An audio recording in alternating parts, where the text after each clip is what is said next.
We talking sports talk, we live in the chop shop. We in the chop shop. I'm talking sports talk. So turn your dials up, it's live in the chop shop. We in the chop shop, we live in the chop shop. We talking sports talk, we live in the chop shop. We in the chop shop. I'm talking sports talk. So turn your dials up, it's live in the chop shop. Yeah, it's lit in the chop shop. Turn your dials up in the drop top. They ain't based to debate, but they keep it fact straight. Going 30 for 30. Let's do a first take on Facebook Live from 12 to 2. Rob Hatter and Jim Hicks going back and forth like Carter Ray, Skip Bayless, and Stephen Smith. From on the court, off the court, straight to the field. Not a man that steals, but I made it steal to the octagon where I fight to kill. We go face to face, then you write your will. I don't play tennis, but I bring the racket. I'm on the floor, I attack the basket, put you in the casket when I'm overlapping. Never showing mercy, cause I'm always snapping. Never showing mercy when I'm in the arena. Step into the ring, you see me as I beat him. Step into the court, I'm never backing down. Killing competition, I'm smacking down. Let me get back to the other stuff at the chop shop, cause they cutting up. It's retro, coming to you live to the chop shop. Now let's turn it up. Yeah, we in the chop shop, man. Shout out to Jim Hicks and Rob Hatter. You can catch the chop shop live from 12 to 2 on Facebook Live. Let's get it. We in the chop shop, we live in the chop shop. We talking sports talk, we live in the chop shop. We in the chop shop. I'm talking sports talk. So turn your dials up, it's live in the chop shop. We in the chop shop, we live in the chop shop. We talking sports talk, we live in the chop shop. We in the chop shop. I'm talking sports talk. So turn your dials up, it's live in the chop shop.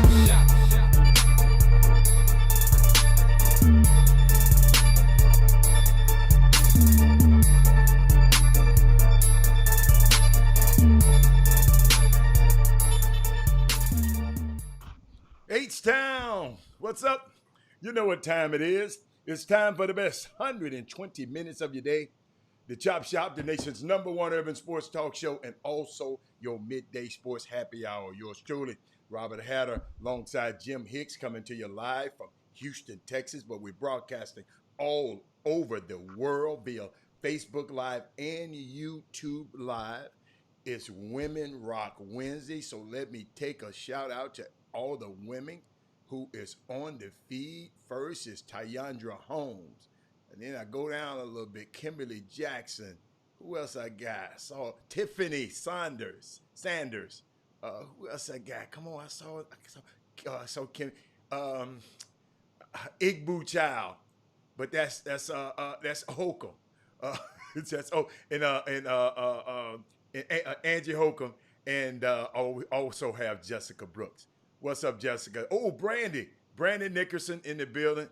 And then we got the resident antagonist. I'm not gonna call his name. Everybody know who he is on Women Rock Wednesday. I don't even have to call his name. Let me tell you something. First of all, I'm gonna start this at Women Rock Wednesday, but one of our Women Rock Wednesday participants will not be on the show today and haven't been on in a couple times. Let's a couple of days.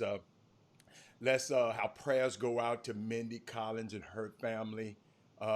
And you know they had a death in the family, and sister, and Cameron Collins is his aunt, basketball player at used to play at Hightower, and now he's at St. Thomas.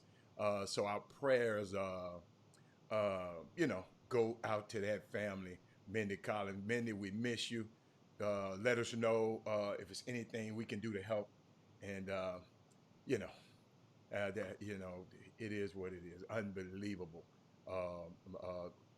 tragedy, but that prayers out to Mindy and her family, and also happy birthday to James Harden. Happy birthday to James Harden today. I had to get that out. Let me see what else I got. Something else for you, Jimmy. A couple more things for you. Oh yeah, and watching. There's a lot of stuff going on in the news. Civil unrest. Saw some stuff late last night, Jim, and early this morning. I just can't believe in the riots. I'm not the riots. I'm sorry, in the protest about Jacob Blake's murder. We got vigilantes out there, Daryl Bonds, and all you militant guys out there. Hey, Mark Edwards, we got vigilantes out there shooting at people and killing people up there in Kenosha, Wisconsin. So we're in it's a crazy place. At the NBA, Toronto Raptors has been tabling, not playing the game. Their first game starting on Thursdays. It's just a lot of stuff going on in sports, and we're gonna cover all of them. The day was, I don't know if you remember, August 26, 2016 was the actual first day that Colin Kaepernick, he didn't kneel this time. He just sit on the bench while everybody else stood for the national anthem. August 26, 2016, this was the day, this same thing, it's 2016, he was fighting for that, and it's 2020 right now, and we are still fighting the same things. And my thing is, what, the players talking about leaving the bubble. What could they do if they leave the bubble? What would you do if you wasn't in the bubble? Those are some questions we're gonna ask today. What else I got, Jimmy? Just so many things.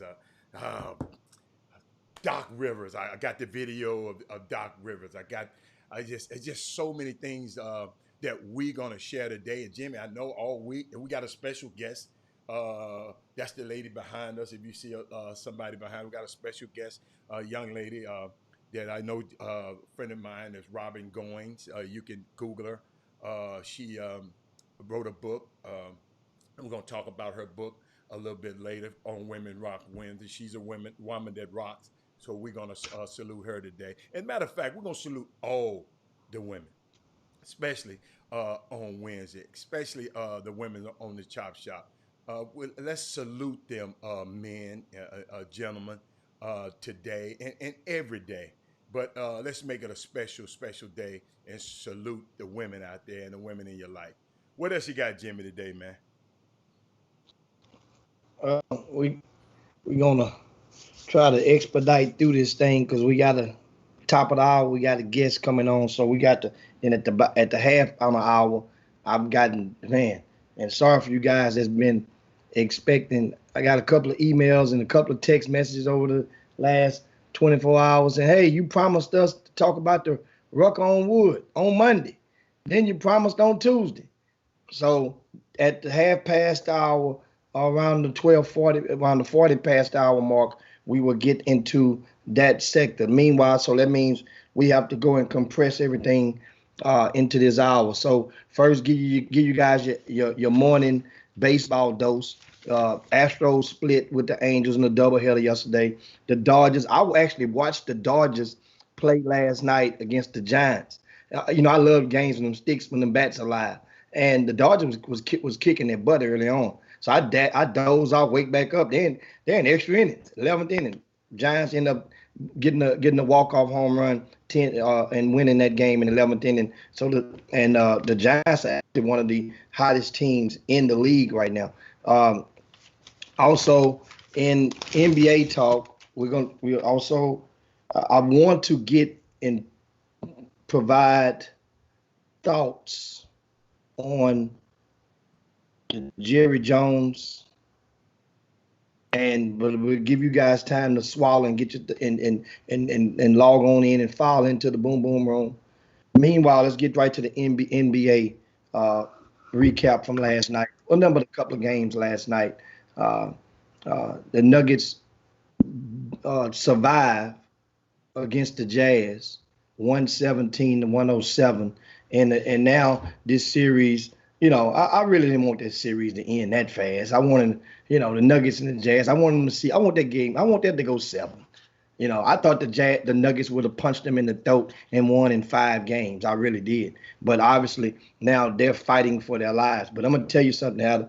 Jamal Murray he's earned his keep and then some with this Denver team. He's become that guy, that second star that the Joker needed in this postseason. Because obviously the Joker, remember now, the Joker he was performing last year, And early this year, them double numbers are looking good, and you see him handling the ball, and but the Joker, the game, he's not enough.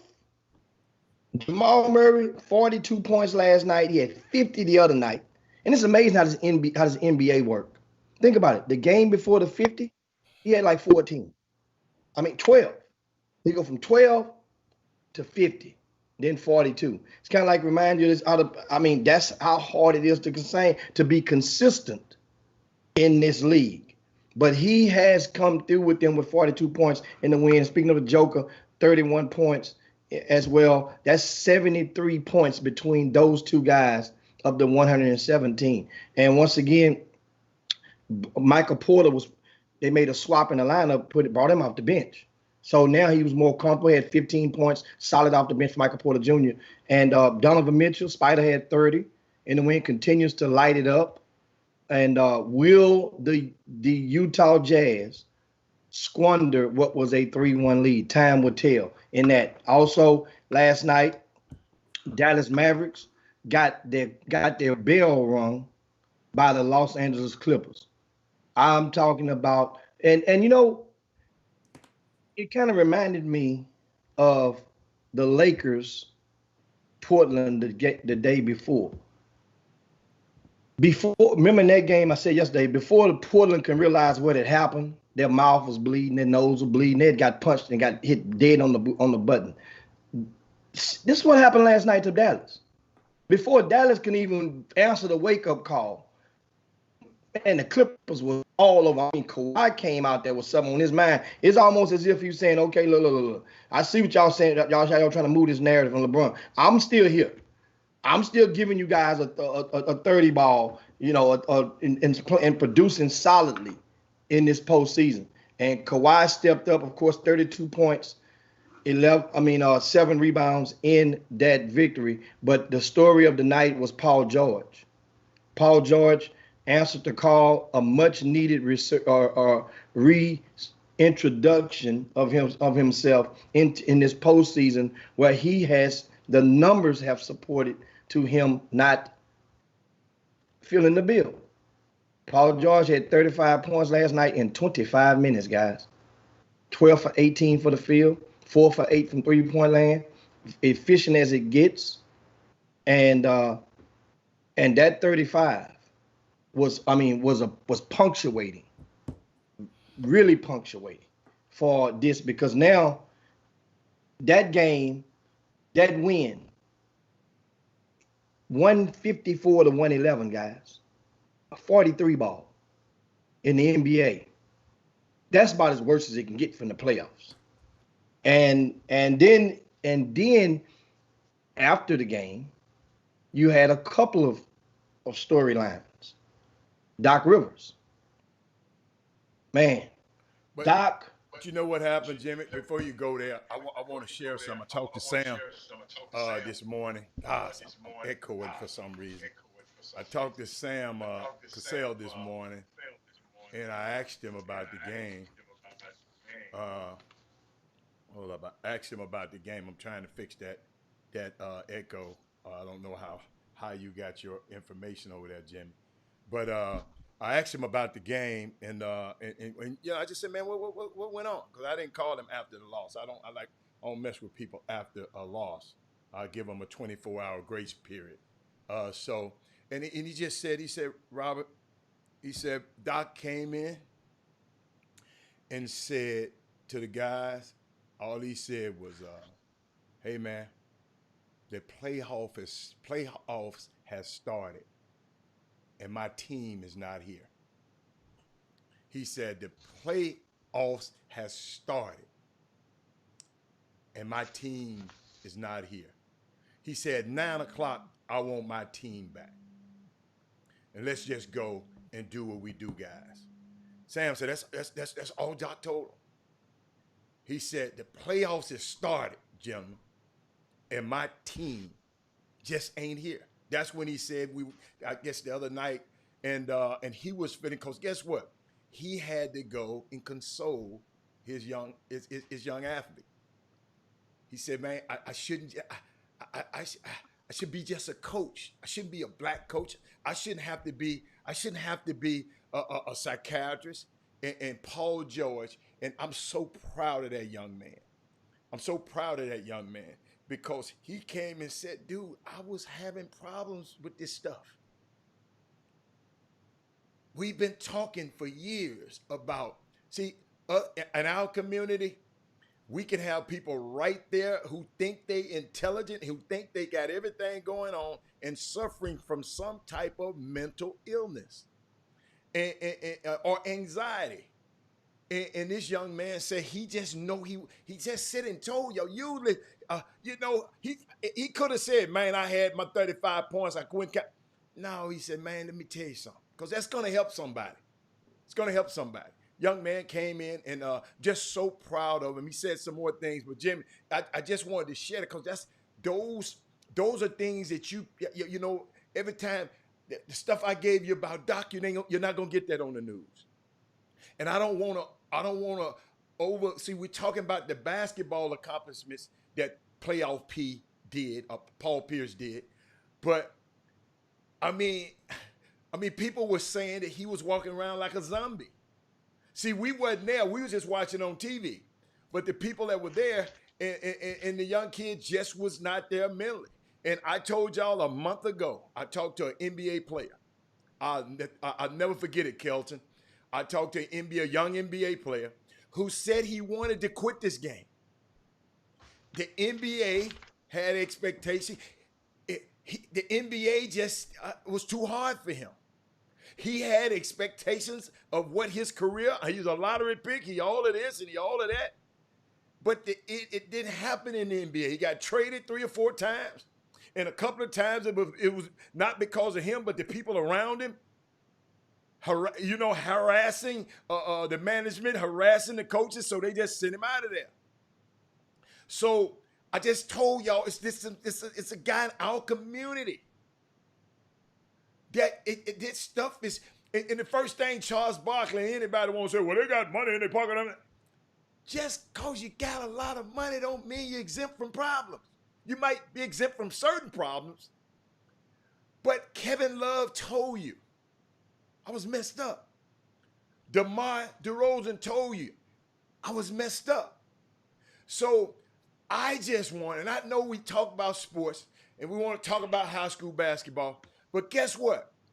These same pressures, parents, y'all be putting on these young high school players. So if these grown-ass men can't handle it, how you think these young kids gonna handle it? I don't want to disappoint mama. I don't want to disappoint daddy. It's just unbelievable. I hear it from the guys. Young kids just saying, Coach Hatter, I can come to talk to you because you don't talk. What?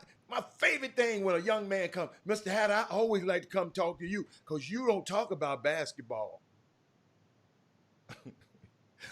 Because guess what, y'all? I know it's more to life than a basketball. Basketball is a great way if you can get this and you can get this done. And it's a great, listen, I'm not telling you that, but it's not the only thing. You know what that player told me? Mr. Hatter, I'm sad that I didn't even, what I'm going to do, I just got to go to college. Because I didn't go to college. I got to go back. I got to go to college. I don't even know what I'm going to do with my life because my whole life has been basketball. An NBA player that's in these playoffs told me that. Mamas and daddies.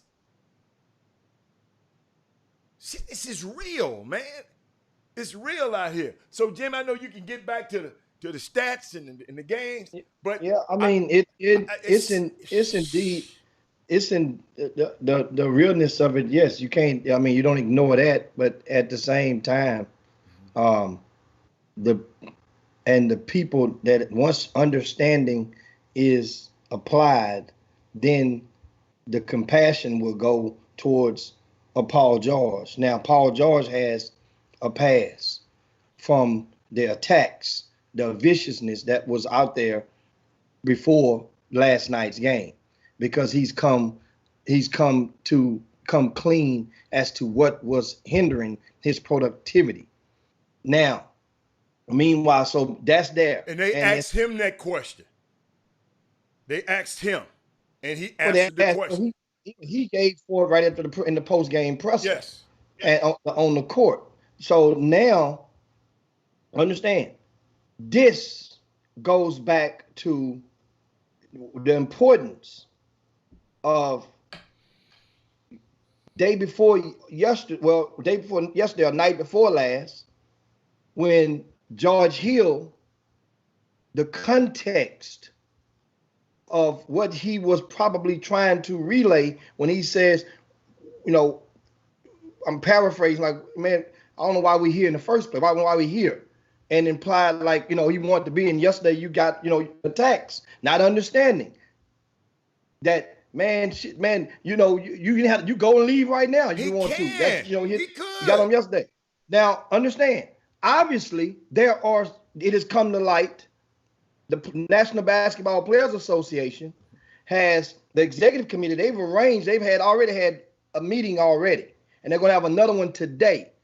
And about the possibility, because the players from the Boston Celtics and the Toronto Raptors met about the possibility of boycotting Game 1 of their Eastern Conference semifinal. Well, they got with their people with the union, because Chris Paul and Andre Iguodala is in the bubble as well. They're the president and first vice president, respectively, of the players of the NBPA, the players reps, put it like that. Well, this thing has legs, because obviously a lot of people, we know how it's got legs to do what, Jimmy? Legs to do what? To boycott? Listen. I got a question. I got a question. Do you think they're gonna boycott? I think that there are players. I got a question. Do you think they're gonna not play that game tomorrow? Do I think they won't play the game tomorrow? Yes. I don't have a thought either way as far as if they playing the game or not. So why would you tell somebody what you gonna do? If you're gonna boycott, just boycott. No. They're going through the proper protocol, Hatter. That's like consulting. Jimmy, you with don't really have to, Jimmy. Protest. No, it takes two teams, Hatter. It takes a collective effort to boycott the game. It got to be from both sides. If two or three players, from what they're doing. I'm talking about the press didn't have to know. The teams could have known. The press didn't have to know. Help. Understand something. How this stuff works. You know how this stuff works. There's some stuff that could be going on right now with the Los Angeles Clippers that you could get from Sam Cassell, and he wouldn't be he's telling it to the press. He's confiding in a buddy. Jimmy, excuse me. Let's stop. Let me help you. Fred VanVleet came on in a press conference and came out of his mouth. It didn't come from nobody. It came out of Fred VanVleet's mouth that we are thinking about boycotting.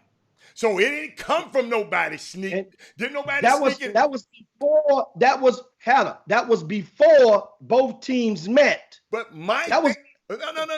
My thing is, if I'm gonna boycott, I'm gonna go boycott. I'm not finished. Announce to the press, hey, I'm boycotting tomorrow. They're gonna show their ass up tomorrow, and I'm not gonna be there. Guess what? They ain't you. They're them. And they can do this whatever hell way they want to do it. And that's how they're doing it. So, and guess what also? Ain't no damn secrets in this stuff, and you're in a bubble. And you got a guy like Mark Spears in there who's connected all the way through. And ain't no secrets.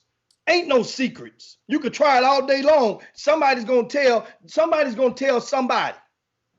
Man, guess what these dudes trying to do? What I just told you ain't had nothing to do with that. I told you this guy came out and said it. And I'm telling you, if you organizing a boycott, go look up boycotts. You ain't gonna let them know you're gonna boycott. That was understand. That was from his perspective and his team saying what we were planning on doing. But then they still had the meeting, and the National Basketball Players Association got involved with that meeting. So then that's after that. I ask you a question. Do you think they're gonna boycott? Do you think Well, they're going to boycott? understand something. Understand something. Understand something. Because if I tell you what I'm going to do to you, I might not do to you. No, that's not true. Okay. That's not true. Okay. That's not true at all. I asked you a question. You ain't answered yet. Do you think they're going to boycott? You just don't know. They're going to boycott. Okay. I think they will solve it. But I do think that understand, had Van Fleet, understand this, if that team was the Milwaukee Bucks, it would be a boycott. That's Toronto Raptors. If that team was the Milwaukee Bucks, feeling that kind of way with that matching that same with Milwaukee plays today against Orlando in Game 5. This is what I'm saying. Milwaukee is in Wisconsin. That's right down the road from where all this stuff is going on right now, and the unrest. This is why I'm saying I think they will now. And speaking of, I like Van Fleet's mindset. If you listen to what he said, he made a statement as far as economically, a call to action as to why they would be boycotting a game.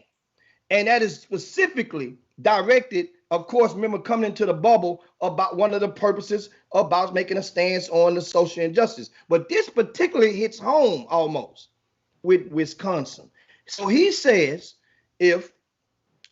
let's say if the game boycotted and there was let's say the Milwaukee Bucks didn't play or they didn't play. And then that means now you're affecting the bottom line, and it's going to get the attention of somebody in one of those owners. So that owner from the Milwaukee Bucks has the power because his financial resources go to underwrite a lot of the motives and a lot of the initiatives that are set place in his state.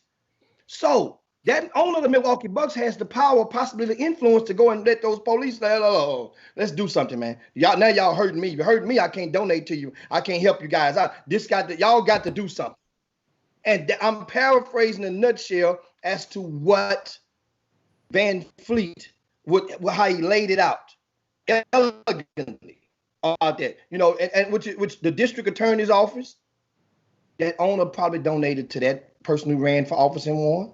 The state's attorney, that owner probably donated to that person and won, who holds that office. And that's the politicians. That's one way to make the needle move. And understand that. And then you go and you're thinking about, you look at it today, switching gear, going sideways with it. The police chief in New York City, he lashes out back at LeBron James. You don't know nothing about policing. Like, in other words, another one of those shut up. He didn't say shut up and dribble, but that's what it meant. And this coming from. So now that you can see the pushback. Remember now, a lot of these people were inspired and rallied and galvanized after watching the Republican National Convention last night. So they fired up. They're feeling some kind of way. Some of them. And this is the thing that Doc Rivers mentioned him earlier. Doc put stuff in perspective elegantly last night after that win. He took his mask off and captivated the country with his rally cry. And saying, as long as we've been loving this country, so it's amazing how it doesn't love us back. And basically I think Doc said you don't need to be black to be outraged. You need to be American to be outraged, and then he said we're the ones also we're the ones that having to talk to all these black kids, right? What white father is having that same talk with their white kids? But it seems like and that's, I mean, it, once again, the preacher tells the truth and it hurts. So that's the thing that has now. So Doc speaks, the preacher tells the truth that it hurts, okay? Okay, he also said, we've been hung, we've been shot, and you hear about police fear. It's amazing. We're loving this country, like you said. He also said, and a lot of people don't know, and before he didn't say this, but a lot of people don't know, to all the people who out here are anti-Doc right now, Doc Rivers' father is Grady, was a lieutenant in the Maywood, Illinois Police Department. It was a black, it's somebody on the feed could tell you it's a black working class neighborhood west of Chicago. He worked for 30 years as a police officer. Those for those people who, on those people who said it. And what it is, man, I mean, it's just, the point I'm trying to make is when you mention the boycott, I just don't think it's going to be a boycott. And I wish they would have just, if we'd have just showed up Thursday and the game wouldn't have went on. Then everybody, then you make an impact. But my impact would be, okay, before we do that, my first thing, where is the owner? Where is the brass from the Milwaukee Bucks and the Milwaukee Brewers? Because the Brewers made a statement also. And first of all, I would say, use my power. Greek Freak. Greek Freak is not from this country, but he live in this country. But he got to step up and say, look, owner, you got to realize now, ladies and gentlemen, when y'all off on all this crazy shit, the Greek Freak can be a free agent next year. Let me repeat that for y'all in the back. The Greek Freak, Giannis Antetokounmpo, is possible. Yeah, Aaron Rodgers. It's possible he is a free agent next year. He can use his muscle and his leverage. If y'all want me here, let's make this happen. See, we got to get smart, man, and use our resources. You in the bubble, instead of, George Hill, what the hell you gonna do? Go to Kenosha, Wisconsin in March? Use your power and your influence. See, y'all gotta understand, everybody got a part in this thing. Some people march, some people legislate, some people do this, and some people this. The Greek Freak is the key. The Milwaukee owner, somebody of power in that organization, got to step up and say, man, we got to charge these guys immediately. Just like they did where? In Minnesota. But that's what I just I understand that. A while ago. I'm not saying you didn't say it. Faith comes by hearing and hearing. But you didn't mention the Greek Freak part of it. You didn't mention that. He's got leverage. All this stuff is about leverage. They're going to go. The reason I said that they're not going to boycott, because they're having a meeting about it. Chris Paul, them going to say, no, dude, we can't do this. Can't do this. Let's figure out another way. I know for a fact. Well, they've already said they're supporting them either way. They mean the players association, Chris Paul, and who's the head of the players, and whichever rep was in the building with the NBPA, and Michelle Roberts wasn't there, but they've already said we're supporting them either way, what they decide to do. And Jim, I want to address something. Abdul Malik Mustafa said the only thing that respected is the loss of money. Talking haven't done anything. It wasn't until Martin Luther King started withholding money. Martin Luther King didn't withhold nobody's money. He became a number. Okay, let's get this straight. I understand that. So, okay. So if we're going to boycott, okay, if we want the players to do it, why don't you, Malik, you walk off from your job? You organize for everybody to walk off from your job. Let's stop buying Apple products. Let's stop shipping stuff from Amazon, because Jeff Bezos ain't did nothing for the black community. He ain't did, his wife, who divorced him, gave some money to the black colleges. So if you want these players to do it, why don't everybody walk off from their jobs today? Why don't the HEB guy walk off from his job? Why don't everybody walk out from their job right now? If you saying you won't, they won't feel it, stop buying Apple products. Don't buy another iPhone. Don't buy another whatever phone you're using. That's all I'm saying. You asking these guys to do something, walk your ass off of your job. That's what I don't understand. People keep telling people to just walk off and walk off and walk off and walk off. Well, then the airline industry, let's everybody just walk off. Everybody just walk off their jobs.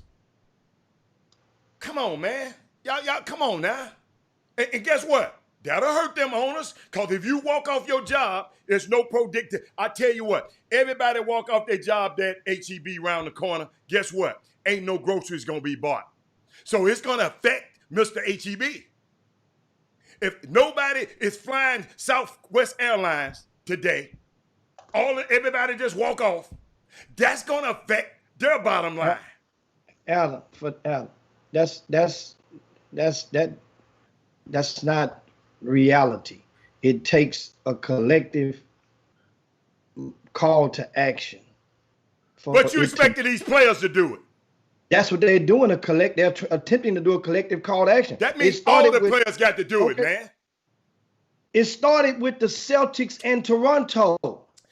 But that's all right. You just think different. You think different. See, I think big. I told you I got a global view. I've been around the world. You know, those people in that bubble aren't voting for Joe Biden. There are some of those players. This ain't got nothing to do with Joe Biden. What the? I'm just saying, this ain't got nothing to do with Joe Biden. What does this got to do with Joe Biden? Rivers play a politic card last night. He with referencing political lines. That's what I said. What has this? What we talking about got to do with Joe Biden? Understand? Everybody is not going to feel like the same compassion towards the movement as the next guy. Some teams understand. The Dallas Mavericks may have those players may collectively may have a different view than those of the. My question is, how you expect something from somebody else that you're not going to do? I understand something. No, I just asked a question.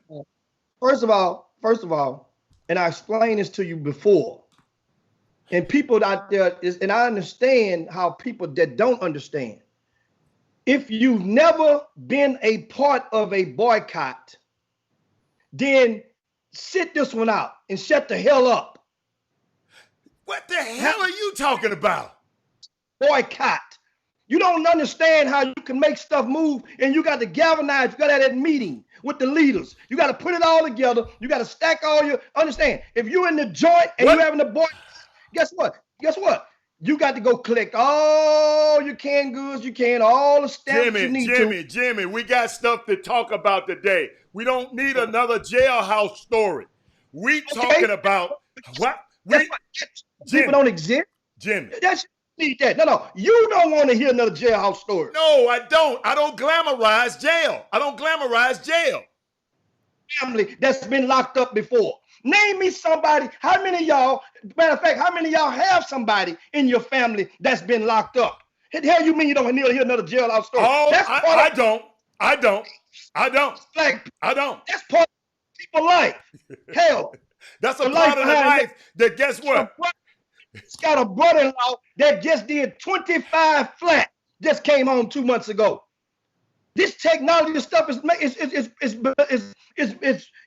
depressing in some days to him. All I'm asking, but I'm gonna get back on task.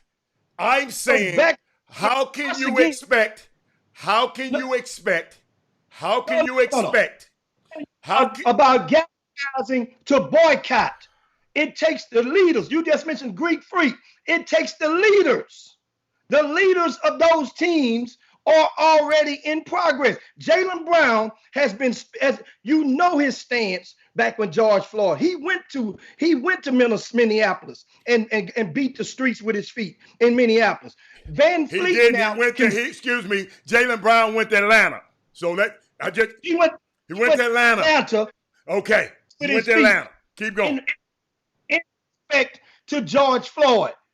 Van Fleet now has assumed in the postseason for Toronto. He's assumed the leadership role on that team over Jimmy, Kyle Lowry. you just said they're not going to boycott. You just said they're not going to boycott. Heather, I say, you asked me, did I think? I say, I don't think. But guess what? I like the movement that these young people are expressing. I love the movement. And so, meaning doing so, if anybody can lay it down, it would be the Celtics and the Raptors. My comment. Talking about to move the needle. Hold on, man. You talked enough. Slow down a little bit. Let me get one in. I'm talking about the guy that came on this feed and said people need to boycott because that's the only thing that these people understand. That's the only thing these people understand. What people? I said boycott Apple. Don't buy no iPhone. That went over your head. I said boycott Amazon. That went over. I just threw that out the window. All I'm saying is, you want to boycott. It's easy for you to say, tell them kids to boycott something. You hear what I'm saying? But what are you going to do? And I'm not talking to you. See, you think people be talking about you. Dude, I'm way past you. I told you that yesterday. I'm talking to the people on this feed. And I'm talking to the people on this feed because the people on this feed got people that's locked up. They got people, they know they common folk. Well, go on talk about jail. Go on talk about jail. Go on talk about jail. Damn, skip it. Go on talk about jail. Hell, you act like that stuff don't exist. It don't exist to you. Understand, how it don't exist to you because you've never been there.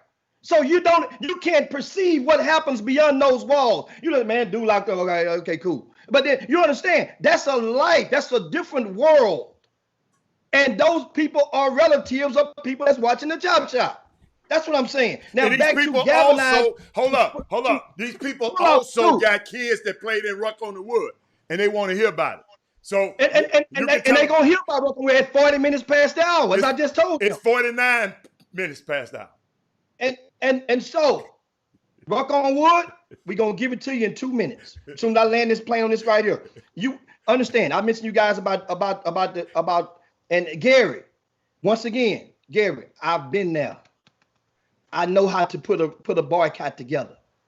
I know how to put one together. It takes planning, because you know why? The sacrificing of the guy that's like in the NBA. That guy who in the NBA who has $40 million in the bank, and there's some guys that ain't got $400,000 in the bank. And so that guy is the planning. That guy with the $400 million, just like we mentioned MLK with the boycott of the buses. It takes people. He had to galvanize the people who all got cars, want to pick some of these people up. They had to meet and find out. Okay, you live on this side. Okay, I need you to pick up Miss Thelma, Miss Johnson, Miss on this. You have to collectively galvanize those thoughts and execute.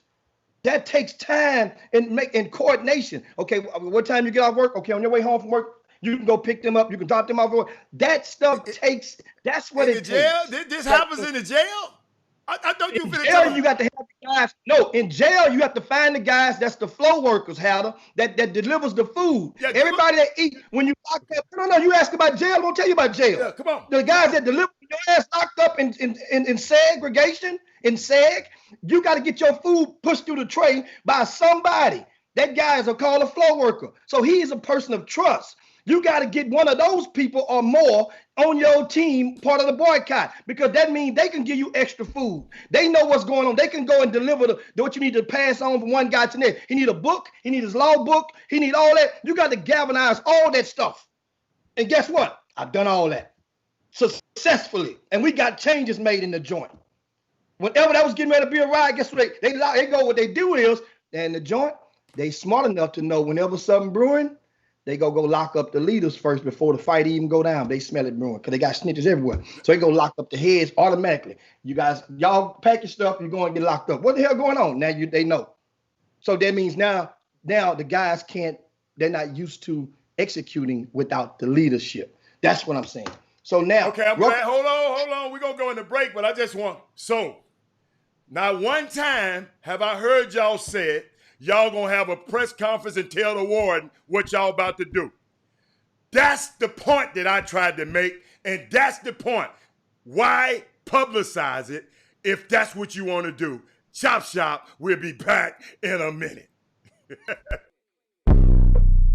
DJ Khaled. Left hand, right hand, yeah. Put it in the sink. Front hand, back hand, right with some soap in between, yeah. Wash your hands, clean them up. Wash your hands, clean them up. Wash your hands, clean them up. Wash your hands, clean them up. Yeah. Left hand, right hand, put it in. Put some soap in. Right hand, match it up. Now lather. Clean it up. Don't dap me up, bro. Back my hands got cleaned up.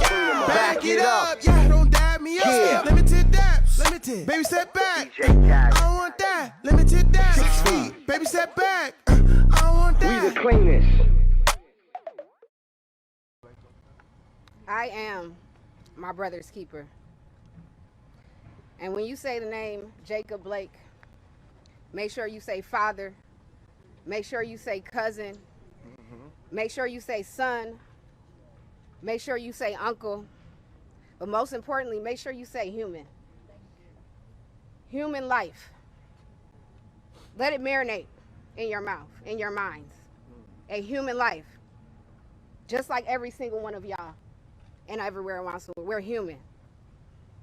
And his life matters. So many people have reached out to me telling me they're sorry that this happened to my family. Well, don't be sorry, because this has been happening to my family for a long time. Longer than I can account for. It happened to Emmett Till. Emmett Till is my family. Philando, Mike Brown, Sandra. This has been happening to my family.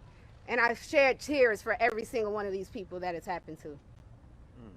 This is nothing new. I'm not sad. I'm not sorry. I'm angry. And I'm tired. I haven't cried one time. I stopped crying years ago. I am numb. I have been watching police murder people that look like me for years. I'm also a Black History minor. So not only have I been watching it in the 30 years that I've been on this planet, but I've been watching it for years before we were even alive.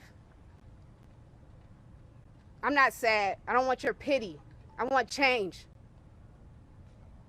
Welcome back to the best 120 minutes of your day. The Chop Shop, the nation's #1 urban sports talk show. I told you. And also your midday sports happy hour. Yours truly, Robert Hatter, alongside Jim Hicks. And as promised, because we got a special guest coming up soon, Jimmy, you can run, just run, do whatever you want to do, ruck on the wood wise. I have no idea. I'll just sit back and just do your thing. Absolutely. I'll be on the Facebook feed. As we know, the last 2 Sundays of August, for the past 20 years, we've hosted an open gym, which has become the world's largest organized open gym. We call it Rucker on Wood. Rucker on Wood has become popular around the Greater Houston area. It provides a platform where a lot of the top players in the area is invite only. They come and congregate for an afternoon of basketball with hopes of befriending each other and erasing sneaker lines and whatnot. Well, this past Sunday, we had the first 2 installments of Ruck on Wood for the classes of 2023 and 2024. So I would name you as posted in the VIP news on our website, rcssports.com. If you look on that website, and in the VIP news, we've listed all of this, most of the recaps. We're going to do 5 recaps. We're on day number 3 of recaps today. And I'll quickly take you and list the names of the players who, what we did was we had 4 bench coaches, not team coaches. We have 8 teams, but each coach were players from the University of St. Thomas. They coached the bench. So whatever team came to their bench, that's who they coached. It prevented one coach from getting stuck of being accused of favoritism. He doesn't know because each team is moving around home, visitor, court one, court two. So I polled those coaches. The players didn't know beforehand. Those coaches know they had sheets like this, and they wrote their notes on which players were doing well and receptive and energized and whatnot. And I take those forms from the coaches and I tally up the votes of which players or selections, and we condense it to 20. In the class of 2024, these are the 20 players that were selected as the top performers collectively by the coaches, and as well as myself. Doug Jones, him and his family had to evacuate Port Arthur, as well as and along with other families who watched the Chop Shop and lived down in the Golden Triangle. So he was not able to comprise and add his input to these. So this is coming from myself and those 4 coaches. Here we go. Team number 1, Ty Sheldon from the Woodlands High School. Divine Ogu Chukwu from Clements High School. T. Bartlett from the Future Academy. He was the only player in this session that actually wasn't is not in the 9th grade. I'm not understanding that he is repeating the 8th grade. And this kid, T. Bartlett, he's about 6'8". Cameron Patterson from Summer Creek High School. Will Cianfreni from Galveston Ball High School. He's a white kid with a bun. I can't recall the last time I saw a white kid. He has a chance. He really does. You know, I mean, seriously. I remember the last time a white kid was a star at Galveston Ball for basketball. And speaking of Galveston, they have a mandatory evacuation. So I hope him and his family is going to be okay as we embrace for this storm. Alec Scarborough from Second Baptist High School. Christopher Adlam, Cy Spring High School. Javarius Thompson from Nimitz High School. Chris McDermott from the Heights High School. Zion Pipkin from the Woodlands Christian School. Heather, that's a name you asked for Monday. Give you a name to remember. That's one. You can put that one in your pocket right there. Zion Pipkin. He has a chance to be the next in line. How tall is he? He's about 6'2". Zion Pipkin. We talk about him more tomorrow. Damian McDaniel, Hitchcock High School. Dominique Samuel. This is another freshman at Nimitz High School. Jared Harris from Silsby High School. Howard, you remember we had the middle school championships earlier this year? Remember that team from Silsby? Yeah, but wasn't you there? Yeah, I was there. I was right there. But I don't know which one it was.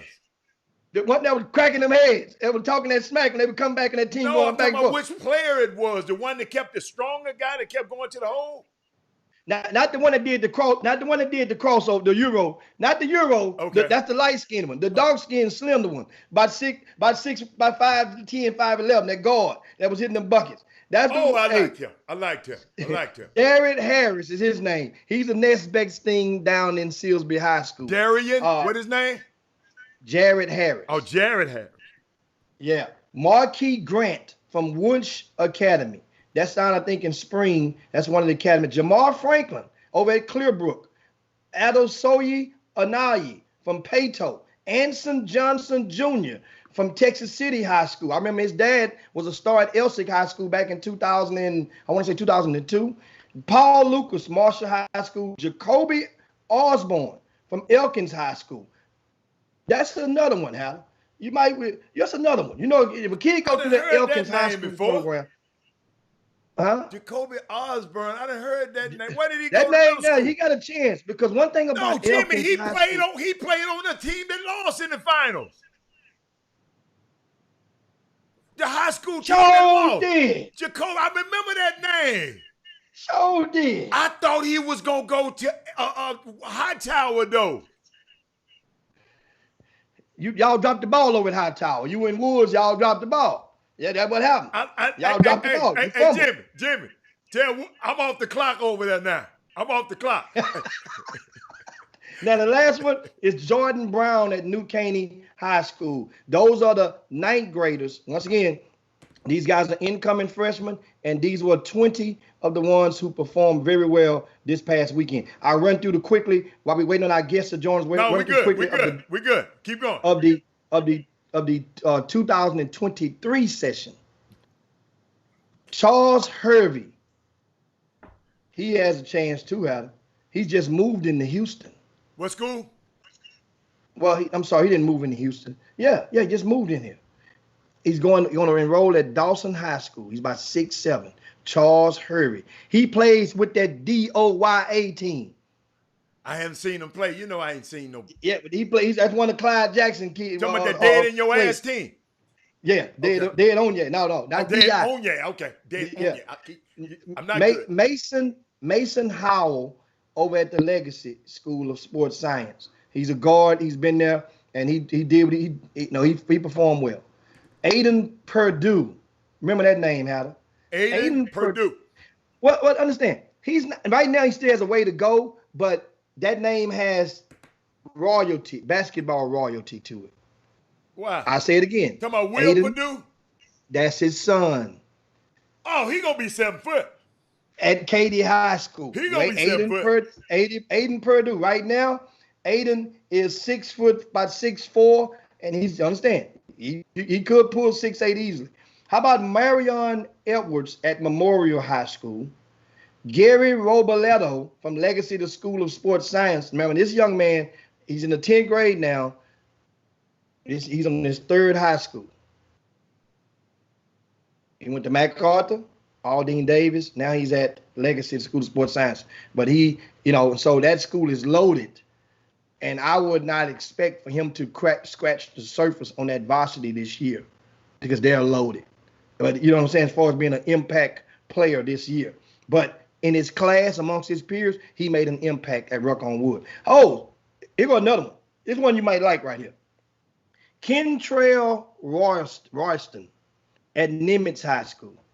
Kentrell Royston, he's about 6'2" and athletic as it comes. Dominique Cestero at Second Baptist High School. He's about 6'7". Dominique, remember this? He's part of they had a hell of a freshman class last year, Second Baptist, and we wish they would have came in our 2 years ago in that middle school championship, but we didn't get a chance to get to see him. He has improved a lot. His team won. That team 3, they won the whole thing. Tristan Williams at Stratford High School. Wesley Yates III at Beaumont United High School. Go ahead on and mark that one down right now. You can mark that one with an ink pen. Which one? Wesley Yates. Well, his daddy been on here. Daddy has been on here every day. Now he ain't on here today. Well, yeah, Wes. Well, they hell. Oh, he from out there. Okay, my bad, Wes.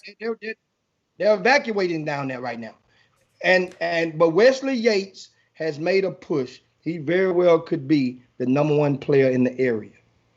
And that's what Doug said. Yeah. He very well could be that. Remember now, the thing that's tricky about that is that you have a kid that's out of Houston that's currently ranked #1 ranked #1 in the state by ESPN, and he's ranked in the top 20, top 15 in the country. Tyler Smith. Wesley gonna have some problems trying to go with Tyler. Well, here's the thing. Mm-hmm. So Tyler Smith, and we'll explain that tomorrow. All right, remind me, we booked that tomorrow. I'm gonna put it right on the top. Okay. Jalen Bernard, Cy Ranch High School, Cameron Woodbury, Shadow Creek High School, Patrick Cole from Willow Ridge High School, Hawkins Polly from Stratford High School, Angel Sunye from Maid Creek High School, Damian Maloney from Goose Creek Memorial High School, Bryson Matthews at Westbury Christian. We got 5 names left. Jarek Harper, another kid from Silsby High School, but he's going to be in the 10th grade this year. Ronyo Obu from Bush High School, Jalen Reedus from Thurgood Marshall, and last but not least, Traylon Porsche at Beaumont United High School. I heard of that name. These are the top 20. Yeah, you heard of that name. He's a household name around the area, and he just did what he's supposed to do at Ruck on Wood this past Sunday. Hey. Meanwhile, I can't wait till tomorrow. Jimmy, let's pray everybody right now. Everybody's power don't get cut out tomorrow. See, we just planning on tomorrow like, hey, I don't know if y'all seen that hurricane. That thing ain't playing out there. But guess what, Jimmy? We got a unique guest today, man. Are you finished? Are you finished with that ruck on the wood? yeah. Did everybody get their fix of ruck on the wood? And we might share ruck a little bit ruck on wood with the guests too, Jimmy. You feel me? We might. Jimmy, it's like I say, unique guest. She's writing a book. I mean, she's written a book. The book hadn't came out yet, and the book was uniquely titled. And I don't want to say the wrong thing about the book. I want to give it the name of the book. But Miss Robin Goins, she's from LA. I mean, live in LA. I don't know where she's from all over the world. And Jimmy, I used to see all the time in Hawaii, everywhere in the world. Jimmy, I didn't realize Robin was a flight attendant. That it makes sense now. You know what? 30 years later, it makes 20-something years later. I don't want to. Okay, 15 years later, but she got a book that's called "The Invisible Wife: My Struggle Behind the Hollywood the Hollywood Spotlight." Ladies and gentlemen, without dirt, this Women Rock Wednesday. This is a woman that rocks. And she gonna come and share her journey with Jimmy and I and you today. And Google her. And she's Googleable right now. And she got a book coming out. Robin Goins is in the building. First time in the Chop Shop. I'm gonna click this button. And there she is, ladies and gentlemen. And we got to give her a round of applause. And Robin, meet Jim Hicks. And I would just like to know, Robin, right now, I'm serious. Knowing you a long, long time, what made you write this book? Check this out, y'all. Robin, The Invisible Wife: My Struggle Behind the Hollywood Spotlight. What that mean? Talk to me, Robin. Oh, babe, take your thing off mute. You're on mute, Robin. Okay, now. First off, thank you, Robert and Jimmy, for having me on your show. I really, really appreciate coming and hanging out with you all today. I am Robert from Toledo, Ohio. I know you probably didn't know that because you saw me all around the world in different spots and stuff. So I wanted to cover those two things first off. What inspired me to write my book was going through my marriage and everything. It was a journey. And it was very, very, very hard. So what I wanted to do is write my book to encourage and help others, no matter what it is they're going through in life. I just wanted to let them know that, you know, life has obstacles and it's not going to always be straight and narrow. But I want to encourage people along the way. No matter how difficult things may be, you can get over it, get up, and rise again. So that's the reason why I decided to write my book, to help others. Awesome. Guess what, Robin? We got a unique format here. So I want you to relax and feel comfortable. You don't have to be okay. No. I'm just in case you don't know. Rick Wilmore, one of our people on the feed. I don't know if you're looking at the feed. You got time to take a look at it. He just said, ask Robin, as a flight attendant, does she feel a certain way by the older term stewardess? Oh, you know what? I welcome that term. I love stewardess. Matter of fact, when I tell people what I do, I say stewardess. I say I'm a stewardess, or then I say sky goddess or something like that. Flight attendant takes away from what it used to be, a stewardess. I like that connotation, stewardess. I love that. What do you like about it more?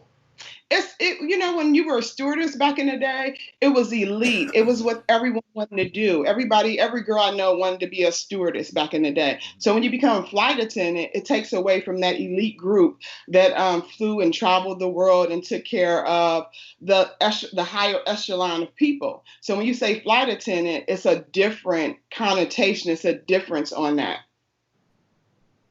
And which airline do you mind where you at? I don't like saying, my airline, they don't like us putting it out there. I just say I'm with the top 3. Oh, you still there? Yeah, I'm still there. Oh, okay. I'm not flying right now because I'm off on disability. I have carpal tunnel, and I just had carpal tunnel surgery, so I have to get my right hand done. So my left hand is healing. So I haven't been flying during the pandemic, but I am currently still a stewardess or flight attendant. My bad. I didn't. I know you said you use it in the past tense. That's why I figured you were okay. So you're still with the airline. I'm still with it. On the carpal tunnel, it's ironic that one of the baseball pitchers, one of the top pitchers in Major League Baseball, he was diagnosed with carpal tunnel earlier this week, and he's going to miss the remaining of the season. And this is a guy who was, I think, MVP of the World Series 2 years ago or last year. And the carpal tunnel, explain that to a lot of the people, some of the signs, how some people can know they have that. Carpal tunnel is like overuse of your hands. If you do things repetition, like for him, I'm sure throwing the ball all the time, repetition of doing that, overuse of your hand, it causes you to have strain in your hand. So when I go to sleep or I hold my cell phone or do certain things, my hand just goes totally numb. It goes dead. I can feel pain shooting up my arm. And sometimes at night, I have to wake up and shake my hand in order to get it, function again. It wakes me up in the middle of the night. It's crazy. I'm driving. It goes dead and numb. You're holding your phone. If you do things too long or hold things or do something too long, your hand will usually go dead. And then it's very, very extremely uncomfortable. And Robin, of course, you got a new book. Your book is on pre-order now. It will be out this fall. And you say, and you send me a few things just talking about you're still working on a few parts of it, basically. But it's talking about your life. But I want to talk about this book because it's going to be a unique book, and a unique look during and after your Hollywood marriage, all that you endured with your children, the good, the bad, the ugly, then becoming mentally, spiritually, and physically fit. And tell us, you got it. This Women Rock Wednesday. Okay. We got a lot of women. I mean, y'all have to be everything for us, and that's one of the reasons that we wanted to have Women Rock Wednesday. You got to understand, some powers that be when we was at a radio station, because their ratings wasn't as high, they wanted us to, man, y'all got to stop. That ratings ain't high. No, no. Women are very, very important to me and Jimmy. I got 5 sisters. I got a daughter. So, of course, and these women they faithful. They telling you, hey, they telling you everything. Shout out to you. But Robin, it's a good book. I know part of your story, but take from what you can say, because I know certain things in these Hollywood situations. Just take us behind the curtain as much as you can. Okay? Okay. I'll have to leave something for the book. I can't tell you everything. No. Take us behind the curtain. Leave something for the book. But no. Make them want to go get the book. Okay. So growing up in Toledo, Ohio, everything was good. It was like a fairy tale. I had 2 parents. My parents are actually high school sweethearts. My mom started dating my dad when she was a freshman in high school, and they got married. My parents have been married, 50-something years. I won't say it because I don't want you to really think like, oh my God, how old is she? But anyway, so I don't know how many people can do this, but my dad gave my mom a cross when she was 16. And when my daughter turned 16, my mom gave my daughter that cross when she turned 16 from what my father gave her in high school. So that's a little bit about my beginnings.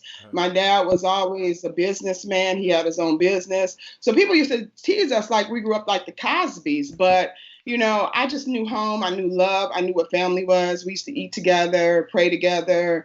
I play sports. I was a tomboy. I know all about basketball, what you're talking about. My son plays.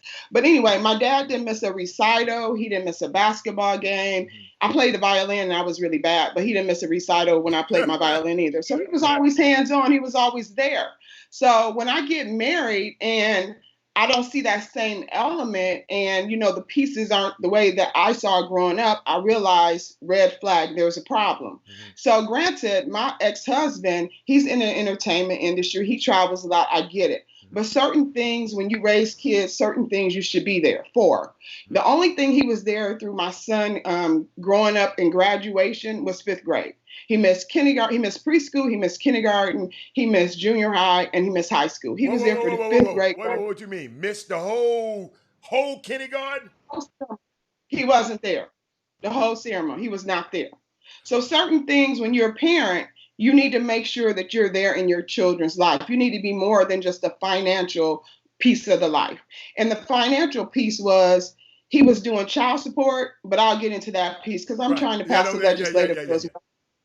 But yeah, so pieces of that was missing, and that was very unfamiliar to me because I didn't grow up like that. Right. So I'm thinking, okay, red flag. Mind you, he wanted to have 5 kids, and I'm like, well, he can't handle one. We're not going to have 5 kids. Right. But anyway, it was just difference in how we were raised, and it was really wearing on me. And then in addition to that, was the decision making, because I still had my job. I still was a stewardess, flight attendant, but I was off work. I wasn't working because the day I found out I was pregnant was the day after September 11th. So, everything changed then. And I didn't want to fly during that time because I was like, I'm pregnant. The world has changed. It's stressful. I'm stressed. So there was a lot going on. So I took time off of work, but I was a full-time mom. And I finally went back to work when my son was about 10 and a half, because I wanted that family structure for my children. And we didn't have any family in California. And also, in addition to that, it was so jiggy in court that he filed a petition where I couldn't even take my son out of California to go to Ohio to have a good life. So I was forced to stay in California with the little bit of money he was given, not flying and trying to balance it all. So it was really, really difficult. And in the neighborhood you stayed in was kind of affluent. Was it? Right. It was, the neighborhood I stayed in was really affluent, Robert. Yeah. But when we went through divorce, he made sure the house was in pre-foreclosure when we went through divorce. Okay. So he not only didn't want to take care of a family, he didn't want his family in that house. So the house was in pre-foreclosure when we started the divorce. I was in divorce court for 5 years. And when I left, bankruptcy and foreclosure was my reality. Okay. So people always think, when you get married to certain people, the grass is green on the other side. I'm here to tell you that that's not necessarily the case. But ladies, some Hollywood look at red flags as a warning sign, because the grass is not always green on the other side. If you marry somebody with money, doesn't mean your life is going to be good. I'm here to share with you the other side of that. I got a question.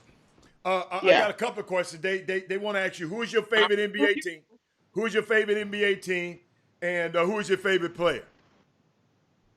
Well, because I live in LA, I like the Lakers. I'm a Lakers fan, and Kobe was my favorite player. My son plays ball, and he loves Kobe. What team he plays on? What team he plays on? My son plays AAU ball for a team right outside Santa Barbara. And during pandemic, it's called Build Up. Build Up. Okay. During pandemic, my son has been to Utah. He's been to Denver twice. He was in Vegas last week, and this weekend he was in Dallas. He was in Dallas. I really think during the pandemic, I don't know if basketball is really that serious during the pandemic, but he's like, Mom, I need to go out here and get this. So, who am I to kill my kids' dreams? If that's what you want to do, I support it. But I really think we should take some different precautions during the pandemic. But, I was voted out. Okay. Jim, she was voted off. She voted off the alley. What class is your son again? What was that, Jimmy? I'm sorry. What class is he? My son just graduated from high school, but he's a young 18. He just turned 18 in June. And you know how basketball and sports, how that works. Everybody holds their kids, or most people hold their kids back 1 or 2 years. So my son, 18, playing against almost 20-year-olds. That's what he got to play against in college. Tell him, Jimmy, keep going. Yeah. Right. So he was playing in the tournaments, and you mentioned in those cities, just with the build-up team. Right. But that build-up team is a 17U, right? Yeah, it's a 17U, but still, I don't know how that works because it could be older kids on a team, right? Yeah, as long as they haven't signed with a college, and right. They generally play. How did they do this past weekend in Dallas? He said they did good. You know, my son is in love, so we really don't talk that much. I get a yeah and an okay and a no, mom, every now and then. So to get the real deal, like I have to talk to his coach. So that's a call that I have to make today to get the real deal from his coach to see what really happened and transpired over the weekend. How tall is it? My son is about 6'1.5". He's not that tall. Maybe I could stretch him. He can grow a little bit, you know.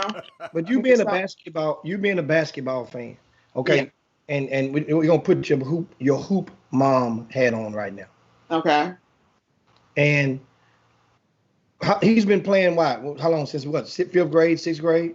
Oh my God, my son has always loved basketball. He used to have a little Nerf set back at home when he was growing up. He used to crawl with the ball in his hand, then he used to wobble, then he would dunk. He was playing basketball ever since he can get to the hoop.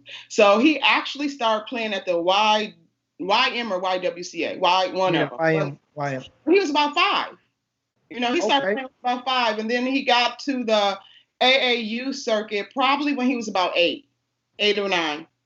And so what was the these people not you. No, that ain't got nothing to do with you, man. You got to understand, Robin. Watch me, cause these people on this Facebook feed, they are retarded.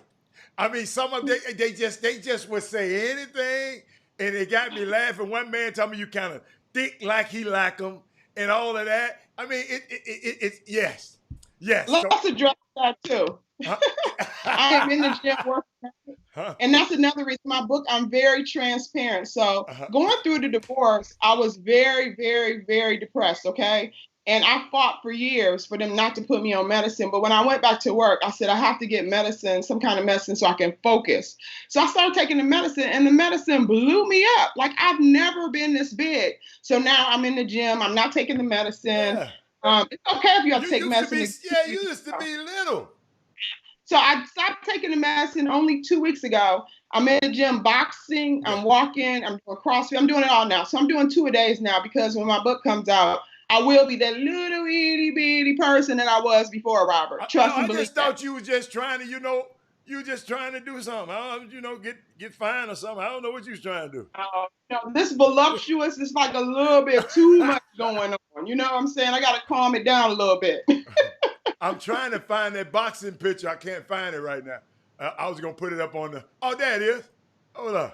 Let me see, can I put it up on the screen? There you go. Look at you. You keep talking. I don't see it. I see it. Yeah, I see something different. Anyway. Yeah, that's a little box. Yeah. So, Jimmy, you got something else? Hold up, Robert. Yeah, I got one for you from the Facebook feed. Michael Jordan said, could you please share a memorable... an inspirational story from your career as a stewardess? Well, I have met some amazing, amazing people. I could talk about this one couple in particular. They were from Jersey, and we were going back and forth, and it was almost like they were my family members. So I was going in on them, and they were making me laugh, and vice versa. So at the end of the flight, they knew a lot about me, that I lived in their son's neighborhood, one thing and another. So after the flight, they're like, we need to see Robin. And I'm like, oh no, the flight is over. I'm done with you. And they said, well, our son is caught up in a meeting or whatever. Can you drop us off to his house since you live in the neighborhood? And I was like, sure. So I took this couple and dropped them off at their son's house, who actually happened to live in my neighborhood. So, that was really a unique and crazy story. But I met some friends. I met this couple and they were really cool. They're from Jersey. So, yeah. And you've been all over. I mean, what about your time? I mean, you've been all over the world. So that's your only inspirational? That's you got more, Robin. You've been doing this for about 2 years. I'm not gonna tell people how long you've been doing. If y'all read the book, you'll know how long. Well, you've been knowing me on a personal level, Robert, but when I'm at work, I'm in work mode. I don't really, if people come to the back or approach me, I talk, but I don't go out of my way because I'm working. You know what I'm saying? So it's a different platform. I'm real serious, and I'm like work. If you come back and you like let your guard down, I'll let my guard down. We can kick it, but most of the time I'm at work, and work is work. Like everybody know, work is work. Yes, now for those people out there, I know a lot of people in the Boom Boom Room. We're streaming live on YouTube and Facebook. If you're on YouTube right now, give us a thumbs up. If you're on the Facebook feed, this is the time right now we ask you to share the show with your timelines and your friends, if you'd be so kind to do so. Now, this is gonna be a funny question for you. well, not necessarily a question, but there are a lot of people out there that have flown buddy passes. Oh gosh.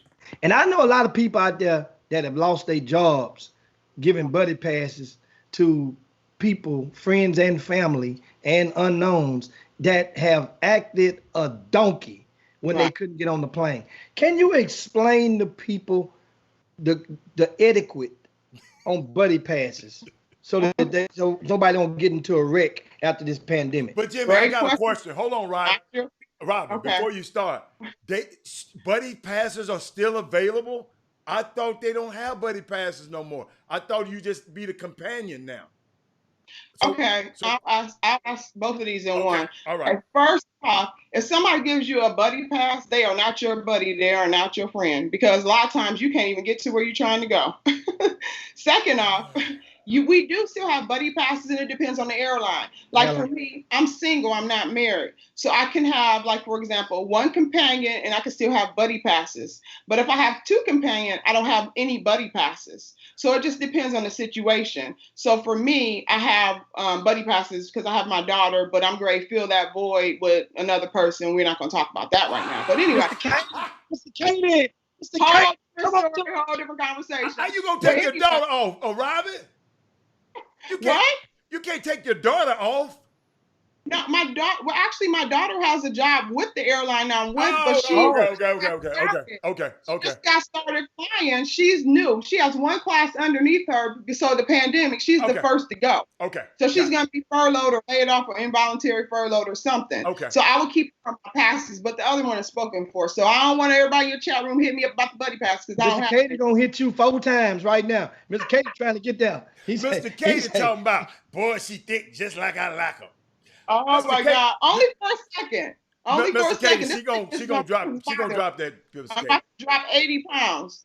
Damn. So when the show, when my book comes out, I have to come back on so they can see how slim I am. Okay. So now give us a couple of tips, okay? Because a lot of people, what is the most common reasons for people messing up with buddy passes? I'm trying to get on planes. I've seen, is it arguing? Is it acting, is it debating? A lot of people, is it because sometimes some people wear certain stuff, don't read and understand, and they get mad because they won't let them on the plane because they got on flip-flops and this and that. What's the most common you've seen? And then some people got on the plane and it got bumped off and acting donkey. Just give us some of those reasons. Jimmy, you done seen that? I've never seen that before. Which one? People act cool at the airport. I've never seen that. Yeah, all that happens. So let me explain this. So everything on the buddy passes happen in seniority. So it depends on where you are in seniority. But a lot of people who travel on buddy passes, they don't understand that it's a standby type situation. So you can have somebody in your buddy passes and they don't understand what a standby situation is. And then they go up to the customer service agent and they act a fool. And they're like, well, you need to put me on the plane, and maybe even, having some unkind words or whatever. They write us up. So we get called into the supervisor office because that's a problem, because people who ride in your buddy passes, they're supposed to know the etiquette and the rules of buddy passes. Secondly, you are supposed to dress a certain way. It's supposed to be like business casual. You can't have any holes in your jeans. You have to have, business casual. Everybody knows what that is. That's why you have to be dressed. Okay. So you can get a seat on a plane and then somebody's running in and that's their seat. They will come and take you off the plane and say, oh, the passenger who was supposed to be on this flight, they're on the flight and you have to go. So all those things can happen. It's just that usually people who have buddies and people who travel on buddy passes, they let the people know what the rules are, or even they travel with them so they don't get in trouble. Because you can get reprimanded, you can get your buddy passes suspended, and you can get your passes suspended. So if your buddy acts a fool, then you could be without your passes as well. You know what I'm saying? So that could be a jacked up situation. Wow. Yeah. I've seen a couple people got fired. I've never seen that, man. I want to see it, but I just never seen it. Yeah, I mean, you're not traveling on buddy passes. I know, but I be on planes and I can see some. I ain't never seen nobody say, "Hey, man, you got to get off the flight." Really? I never. That's happened to me. That That happened. my parents. That happened to me when I was in Singapore. I was in my seat comfortable in business class, and they came and took me and my daughter and said, "Oh, you guys have to get up because somebody's coming." Or no. Come- It was a weight and balance type thing. It was a weight and balance. Oh, weight restriction. Oh, I had to go the next day, stay an extra day in Singapore, and leave out the next day. So yeah, all that stuff happens. My parents have been pulled out of a flight because oh, the okay. flight came. Yeah. So you have to have patience if you're gonna do this. Yeah, you have to have patience if you're gonna do it, and time. 'Cause Time and patience. If they pull you off, I know what they're gonna do for me. Oh, right. Because I'm the employee and I have more seniority than my Yeah. companion. Yeah, Oh, the person my on the God. buddy pass. And that's the other thing.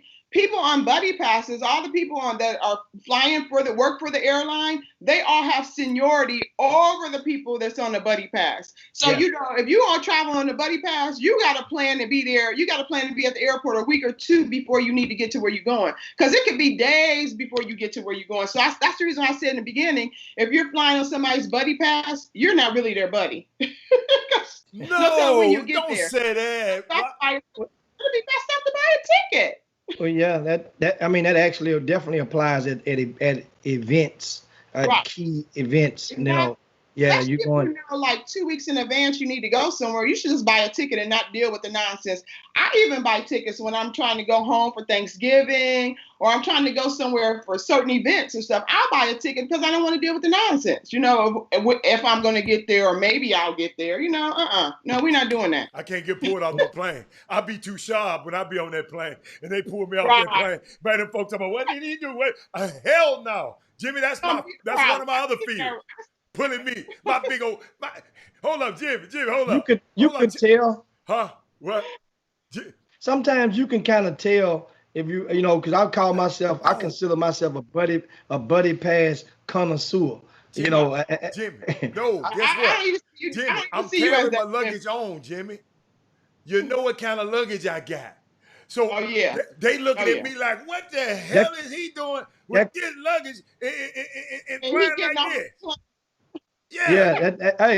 Hey, and The that whole computer, program that didn't computer work. screen don't tell what kind of luggage you walking there with. It's gonna say seat number D3. Got to get the hell up out of here. Exactly. Yeah. That's They're all not gonna I'm gonna notice say. your outfit. They're not gonna notice your luggage. They're not gonna notice none of that. They're gonna come and say, "Hey, excuse me, Mr. Hatter, you gotta go because such and such is here for their seat." I'm gonna tell you, and you guys that's watching right now, if you ever got in that situation or watch somebody, that's the equivalent as the walk of shame.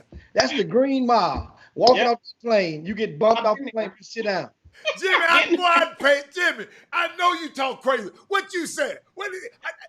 I know you done told him, look here, y'all. I done been to the penitentiary. Y'all better let me stay on this motherfucker. I know that's what you told him. No. Hey, you gotta you know what? You gotta act like somebody called, like you gotta use the restroom or something. Or like, hey, like got something And you thing. know what, forgot- finally, Robert, I have to tell you this story. So we were in Singapore.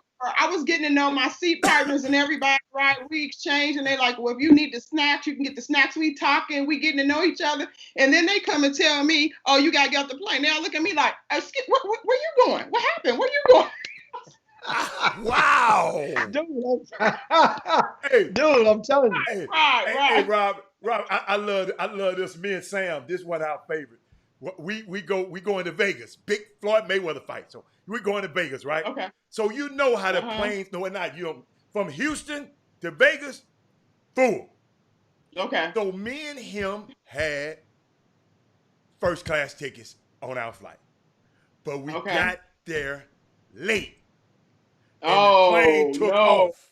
Jimmy, you know how I am when I go to the airport. I'm always an hour and a half.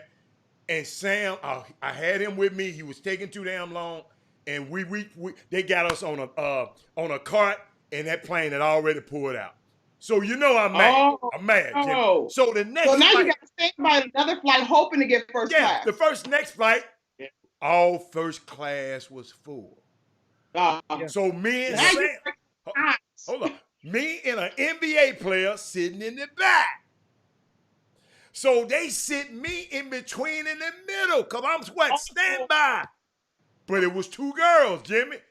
So Okay. you know I'm gonna talk crazy because you know I'm talking stuff, Robin. I'm saying, yeah, you know what I'm saying? I said, I don't really know why I'm supposed to be back here with y'all because I usually sit up there. I'm back, Jimmy. I'm talking so. I know they saying, who is this? Jimmy, I promise you. About five minutes later, that lady said, Robert Hatter, would you ring your call bell? Ding. Jimmy, she came back there and got me. we had an extra seat. Mister, we had a seat up here for you. You got upgraded. You in first class. Hold up. But the girl in first class that know me and Sam, get what she look at me like? How you get up here and he didn't? Wow. I got more miles than he is. I got more because he fly with the team most of the time. Right. I fly, Right. but I'll never forget that, Jimmy. Man, I talk so much stuff, Robin. My best feeling in the world was when that lady said, "Mister, ring your call bell." Ding. Jimmy, I said, I told y'all I wasn't supposed to be back here with y'all. So Because I know prior to that you were breaking out in hives, bringing that coach. No. I was cool. I mean, I was in between two girls, so I was cool. Oh, Yeah, I was okay. cool. But Yeah, man. but it was crazy. And so now, Robin, your book, when is once again, people are just tuning in, your book, tell us the name of it and when is it set to drop? The name of my book is The Invisible Wife, My Struggle Behind the Hollywood Spotlight. And my book is going to be out in the fall. My birthday was July 27th. I'm a Leo. I took time off to celebrate and hang out for my birthday. So now this is my focus now. My whole day is working around eating right, working out, editing, updating, and working on my book. So I'm in the gym, I'm working out, eating right, and I'm in the writing room, updating and getting my book ready for the release in the fall. And so now, coming from Ohio, going in LA, how old were you when you moved to LA? I mean, Hey, Jimmy, really? I mean, I'll tell you this. I left home at 17. I was 17 when I left home. I was 17, I left home. I went to University of Cincinnati. I stayed there for a couple of years, and then I transferred and went to Clark Atlanta University. And from there, I got a job, and I lived in New York. I worked with TWA first, my first airline. I was with them. I moved to New York, and I was with them for about 8 months. And then they basically hired us for the summer, and they were going under when I got hired with TWA and living in New York. Right. So I would fly to Europe or I would fly to LA. It was nothing in between. And then when I got with the company I'm with now, I eventually moved to LA, and I've been with the company for over 20 years. Yeah. So. Yeah. So what some in the LA life, the Cali life. Jimmy, the Hollywood life. That's the name of her book. The Hollywood life, Jimmy. The Hollywood life, the Cali life, you know, the West Coast life, you know, a lot of the entertainment. So I mean, you're right there. Right. You're at some of the parties. You're watching this right here. I guess it's up to you. Names not. What was the first time you saw a celebrity? Yeah. Hold on. This is gonna take you around the corner now. Okay. A celebrity, and you had a certain perception of this celebrity. You in the party, and you now see this celebrity, or find out that this celebrity this man has a boyfriend. Oh. Well, I don't necessarily know about that, Jimmy. I don't know. I heard that's common, and that's common in Hollywood now, ain't it? Well, you know, you hear things, but I don't know. I wasn't there. I can't prove anything. I mean, I hear things just like you do. So, you know, I don't know anything different or see anything different. If they're doing that, they're not doing it around me. I'm not with them when they're doing it. Oh, okay. Yeah. Okay. No. Yeah, Jimmy, she said miss. I was going to say the first time I saw a celebrity probably was when I was hanging out somewhere with Hatter. You know, Hatter know them all. But he always keep me away from them. I don't know why. He always keep me away from, like, I'm his sister and I can't do X, Y, Z. But Robert, you know why? My son, wait. I raised my son to 18. My son turned 18 in June. I've been out for like 2 months now. I need some entanglement or something. I need some excitement in my life now. Come on, Robert. Come on, help your sister out. Hey, the reason I never introduced her to Jimmy, let me tell you something. Man, I don't when them dudes do something wrong, because I know the dudes that I know, they ain't gonna act right. I already know. That's why I don't never introduce them to nobody. Cause them Oh my girls go, God. but Robert, I thought I was your sister, and you know he was a. It's a woman told me, how come you didn't tell me my husband was a HO? Whoa. Baby, She had to. he was your husband. I'm gonna tell you. See, a woman told me that. Wait a minute, another one of those Hollywood weddings in Hollywood. Keep on going, Jimmy. Ask us some more Hollywood questions. She don't want to answer none of them. No, she don't know about the gay folks. Ask her about the straight folks. Put somebody's personal stuff out there if I don't know. I know what you know. When was the first time you got in there and saw one of them over at the powder table at the powder station at one of them parties? I don't go to those type of parties. I mean, if they do, okay. Different room. I don't know. I don't go to those parties. That's a different room because I don't do that. Right. So they probably would put that in front of me because I don't do that. So that's a different room for those who do that. You know, I'm at the parties, but I don't see that. So I got one for you, Robin. Robin, did you ever get a chance to go to the Hugh Hefner's house, to the Playboy Mansion? Actually, I did. Yeah, I did. me too. It was one year for All-Star Weekend. I was there. Shaq had a party out. Yeah. I was there. Yeah. Oh my God, that party was off the chain. Yeah. Oh, that was That's an old ass house, but it looked good on TV. But it's an old ass house though. Huh? Yeah, you were there? Yeah. Come on, Rob. I figured. I know you were Come on, there. Rob. Yeah, Come I on, know. Rob. You always Come somewhere. on. Playboy Mansion. Playboy Mansion. Come on. All-Star Weekend? Robert Hatter? Oh yeah, you were there. Hello. Let's move right along. Now I wanted to ask you one to go. We had got into one of the topics earlier. We had touched it, and I was just curious when during your son being the basketball mother and having to juggle all of the you being on the road, you working, he playing sports, and was the aspiration him playing youth basketball to use it to get a college scholarship, or was it just recreation? Did it remain recreation all the while? Okay, so that was a good question, Jimmy.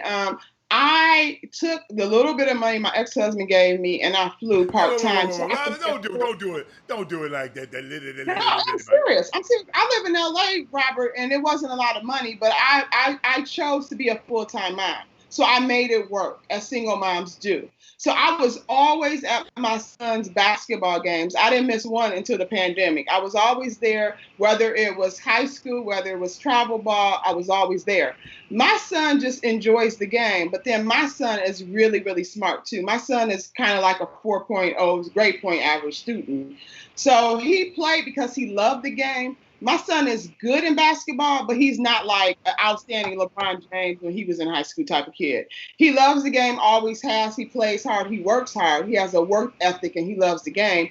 But he's also a smart kid. So his hope was to possibly walk on the team. He's going to Grand Canyon University in the fall, hopefully, maybe not. I want him to take a gap year and train because he's younger and do online classes. We'll see, because he wants to move to Arizona, get his apartment, and live with his girlfriend, which I'm totally against.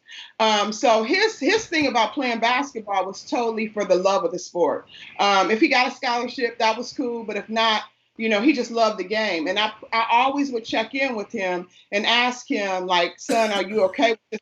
Good with this? Because anybody who has kids who play sports all the time, they make a lot of sacrifices. So they miss parties, they miss gatherings with their friends, they miss a lot of stuff. So it takes a lot of dedication and sacrifice for them to play at that level. I mean, all through high school, you know, when you're younger, they can play all year round. So we were every weekend somewhere. And then, you know, when you get to high school, it's a little bit of a break. It's a little different because of the rules and stuff. But then it's high school, and then after high school, it's back on the road again. So he missed a lot of that youth stuff with party and hanging out, but he made up for it in high school. Because after a game, he's going to be at the party. After so-and-so, he's going to be there. You know, my son is a lot like me. You know what I'm saying? He's going to make sure that he can fit it all in. Hey, let me tell you something, Jimmy. Somebody sent me a text, and it said, when are y'all going to let the woman talk about her book? Oh, wow. I appreciate you, text messaging person. She sent me. Text messaging person. I appreciate you. She want to know about it, a little bit more about the book. Could you give it and give her some? You gave us a little bit, Okay. but give us a And it'd be story really in the exciting. book. Give us a story in the book. Okay, I have something exciting in there. Okay, so I don't know how many of you all know my ex-husband. So when we got married, they thought that he married a stripper or a porn star. I guess that was his skilo or whatever. So I was like, no, I'm not. But I did work in Magic City. I was a waitress in Magic City. I was a waitress, Robert. I didn't take my clothes off. I was a waitress. Don't you like that? I was a waitress in Magic City. So then they kept speculating, oh, yeah, he married a stripper. No, I was a waitress in Magic City. Okay. So, yeah, so we actually met there, and I should have just left the fun there, but I took the fun into marriage, and I should have just left it there. Oh, but, y'all met at the city. Look, you have to read the book to get the information. You see what I'm saying? Oh, you have to read awesome. the book.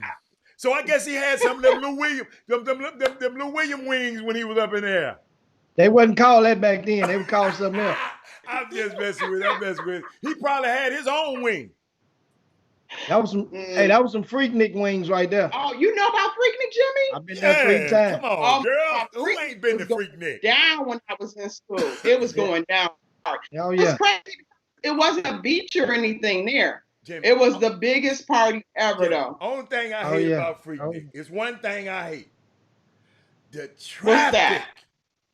Oh, I love everything else, but when I'm ready to go, I'm ready to go. Who said it? I'm ready to go. And you couldn't get nowhere. That's the only thing. You couldn't get nowhere. You had to stay and party. You just had to stay and party. See, that was Jimmy was out there. Because he liked to do that little dance. I'm going to put it on the tube in a minute. The early 90s was it, that boy. Two-step. Jimmy oh my God. On his birthday? Oh my goodness. Well, what else we got? Let's talk about something about the book. Tell us about the book. The book takes you my life before, during, and after so-called marriage and what I'm doing now.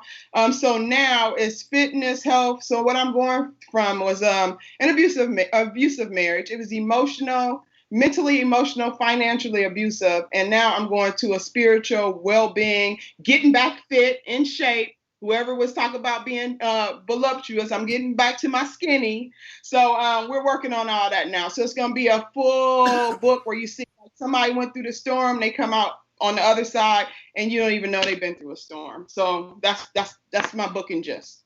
I see somebody in the chat room said who was her husband and all that. We're not going to mention his name because the situation and the story is so much bigger than him. Right. I want people to know that abuse and domestic violence is real, and I don't want to put his name out there and badmouth him, because what women go through and people go through is so much bigger than the person. Mm-hmm. And I tell my story, but I don't tell my story to bash him. It's my story to tell it. Mm-hmm. So I don't put his name out there, and I never would do that. Even when I interview him, I tell people don't mention his name, because I'll tell you anything, but when you mention his name, we're not going to talk about anything.